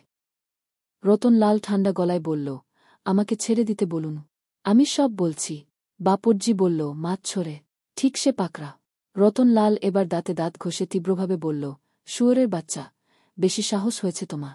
আমার গায়ে হাত দিতে এসেছ। বেশি চালাকি করলে আমার দলের লোক তোমার বস্তিকে জ্বালিয়ে দেবে। তুমি চেনো না আমাকে। বাপজ্জি নিজের হাতে পকেট থেকে একটা পিস্তল বার করে তাক করে বলল, এই ছাড় তো। কি বলে শুনি? লোকগুলো রতনলালকে ছেড়ে দেবার পর সে বাপজ্জিকে হুকুমের সুরে বলল, পিস্তল নামাও। ওসব আমাকে দেখাবার দরকার নেই। আমাকে ভয় দেখিয়ে কোনো লাভ হবে না। তোমার মতন কয়েক ডজন লোককে আমি চরকি ঘোরাতে পারি। আমার হাতে বেশি সময় নেই, খুব তাড়াতাড়ি কয়েকটা কথা বলে নিচ্ছি। শোনো, আমি তোমার এই 3 জন লোক, এই বস্তির সবাই আমরা একই দেশের মানুষ, ঠিক কি না? বাপজ্জি চুপ করে রইল। রতনলাল বলল, আমরা কেউ বাঙালি, কেউ বিহারি বা কেউ ইউপি থেকে এসেছি, কিন্তু এগুলো দেশ নয়, আমাদের সকলের এক দেশ, তার নাম ভারত। আমাদের মধ্যে কেউ হিন্দু, কেউ মুসলমান, কেউ খ্রিস্টান, তবু আমরা সেই এক দেশের মানুষ। এখন আমাদের নিজেদের মধ্যে ঝগড়া মারামারি করার সময় নয়। এখন ইংরেজদের সঙ্গে আমাদের লড়াই। আমাদের সকলকে এক কাঠা হয়ে সেই লড়াই চালাতে হবে। বাপজ্জি অস্ফুট গলায় বলল, স্বদেশী? আমার আগেই বোঝা উচিত ছিল। হ্যাঁ, আমি তাদেরই লোক। স্বদেশীদের সঙ্গে আমাদের কোনো কারবার নেই। ভাগো হিয়াসে। শোনো, আমি তোমাদের সাহায্য চাই। ওসব বাতচিত ছাড়ো। তুমি যাও এখান থেকে। তোমরা গোপনে বন্দুক পিস্তল কেনাবেচা করো, আমি জানি। সে রকম কিছু অস্ত্র আমাদের জোগাড় করে দাও, তার বদলে টাকা পাবে। অন্য ৩ জনের মধ্যে একজন বলল, সর্দার, স্বদেশীদের সঙ্গে আমাদের কারবারের দরকার নেই। বাপজ্জি বলল, সে আমি জানি। এরা সব ছঞ্চাটিয়া লোক। এদের পিছনে পিছনে পুলিশের ফেউ আসে। শোনো বাপজ্জি, পুলিশ তোমাদেরও সুযোগ মতো পেলে ছাড়বে না। আমরা পুলিশের ভয়ে পাই না, তোমরা পাবে কেন? তাছাড়া এটা দেশের কাজ। তোমার নিজের দেশের জন্য তুমি এইটুকু করবে না? ওসব বরকা বরকা বাত ময়দানমে যাকে বলো। আমাদের এখানে কেন ঝামেলা করতে এসেছ? ঠিক আছে, আমি চলে যাচ্ছি। যদি পুলিশে খবর দিয়ে আমাকে ধরিয়ে দাও, তাহলে বিপদ আছে তোমার। একজন স্বদেশীকে ধরিয়ে দিলে অন্য স্বদেশীরা তার বদলা নেয়। তোমাকে সাবধান করে দিলাম। স্বদেশীদের সঙ্গে যেমন আমাদের কারবার নেই, তেমন পুলিশের সঙ্গেও আমার কারবার নেই। আমি ধরা পড়লে তুমিও খতম হয়ে যাবে। আরে বাবা, ভাগো না হিয়াসে। আভি ভাগ যাও। এমন সময় বাইরে হুইসেলের শব্দ শোনা গেল। তৎক্ষণাৎ একটি ছেলে ঘরের মধ্যে উকি দিয়ে বলল, পুলিশ। বাপজ্জি আর তার সঙ্গীরা চক্ষের নিমেষে ঘর থেকে বেরিয়ে উধাও হয়ে গেল। রতনলাল এক মুহূর্ত স্থির হয়ে দাঁড়িয়ে বুঝে নিল অবস্থাটা। ঘন ঘন হুইসেলের শব্দ ভেসে আসছে চতুর্দিক থেকে। তাতে মনে হয় পুলিশের প্রস্তুতিটা বড় রকমের। নিতান্ত একটা ছাগল চাপা দেওয়া সাইকেল আরোহীকে ধরতে আসার ব্যাপার নয়। বস্তির চারদিক ঘিরে ধরে আস্তে আস্তে এগোবে। রতনলাল দৌড়ে চলে এলো ভানুমতির ঘরে। ঘর এখন ফাঁকা। তাকে দেখে ভানুমতি বলল, এ কি? রতনলাল দরজাটা বন্ধ করে দিয়ে বলল, আপনার সঙ্গে জরুরি কথা আছে। আপনার কাছে আমি কিছু টাকা রেখে যাব, আপনি লুকিয়ে রাখতে পারবেন। কত টাকা? 1,10,000। অত টাকার অঙ্ক শুনে ভানুমতির প্রায় অজ্ঞান হয়ে যাবার মতো অবস্থা। সে বলল, অত টাকা? আর তুমি বলছিলে তোমার কাছে টাকা নেই। অত কথা এখন বলার সময় নেই। ঈশ্বরের দিব্যি করে বলছি, এই টাকা কোনো খারাপ কাজের জন্য আমার কাছে ছিল না। এটা আমাদের দেশের লোকের টাকা। এর প্রতিটি পাই পয়সা পর্যন্ত দেশের কাজে খরচ হবে। এটা আপনার কাছে এখন রাখুন। এত টাকা আমি কোথায় লুকিয়ে রাখব? আপনার কাছে এত টাকা আছে, কেউ সন্দেহ করবে না। সেই জন্যেই আপনার পক্ষে রাখা সুবিধে। আর যদি বেঁচে থাকি, আমি ফিরে এসে টাকাটা নিয়ে যাব। আমি যদি মরে যাই, তাহলে টাকাটা কলকাতার এই ঠিকানায় পাঠিয়ে দেবেন। আপনি যদি টাকাটা না দিতে চান, সে আপনার ধর্ম। তবু দেশের কথা মনে রাখবেন। আমি যাচ্ছি। শোনো, শোনো, তুমি ছাড়া এ টাকা অন্য কারুর হাতে কখনো দেব না। আমি মরে গেলেও টাকাটা দেশের কাজে লাগাবার চেষ্টা করবেন। সেই জন্যেই কলকাতার ওই ঠিকানা দিলাম। টাকাটা আমার সঙ্গে থাকলে পুলিশ আমাকে ধরার সঙ্গে সঙ্গে টাকাটাও নিয়ে যাবে। তাই আপনার কাছে রেখে যাচ্ছি। তুমি মরবে না, তুমি কিছুতেই মরবে না। ভানুমতি ফুপিয়ে কেঁদে উঠল। কিন্তু সেদিকে তাকাবার আর সময় নেই রতনলালের। খোলা পিস্তল হাতে নিয়ে সে বেরিয়ে এলো ঘর থেকে। বস্তির পেছন দিকে মস্ত পুকুর আছে, সেটা রতনলাল আগে দেখে রেখেছিল। এখন দ্রুত চলে এলো সেদিকে। পুকুরের ধারে একজন মাত্র লোক দাঁড়িয়েছিল। সে পুলিশ কিংবা অন্য লোক তা যাচাই করার আর সময় নেই। রতনলাল গুড়ি মেরে এসে বাঘের মতন ঝাঁপিয়ে পড়ল তার উপরে। পিস্তলের হাতল দিয়ে উপর্যুপরি কয়েকবার ঘা মারল তার মাথায়। এক হাতে লোকটার মুখ চেপে ধরেছিল। লোকটা অজ্ঞান হয়ে ঢলে পড়তেই রতনলাল নিঃশব্দে নেমে পড়ল দিঘিটাতে। অন্ধকারে কালো জলের মধ্যে শুধু মুখ ও একটা হাত তুলে বুক সাঁতার কেটে এগোতে লাগল অন্যদিকে।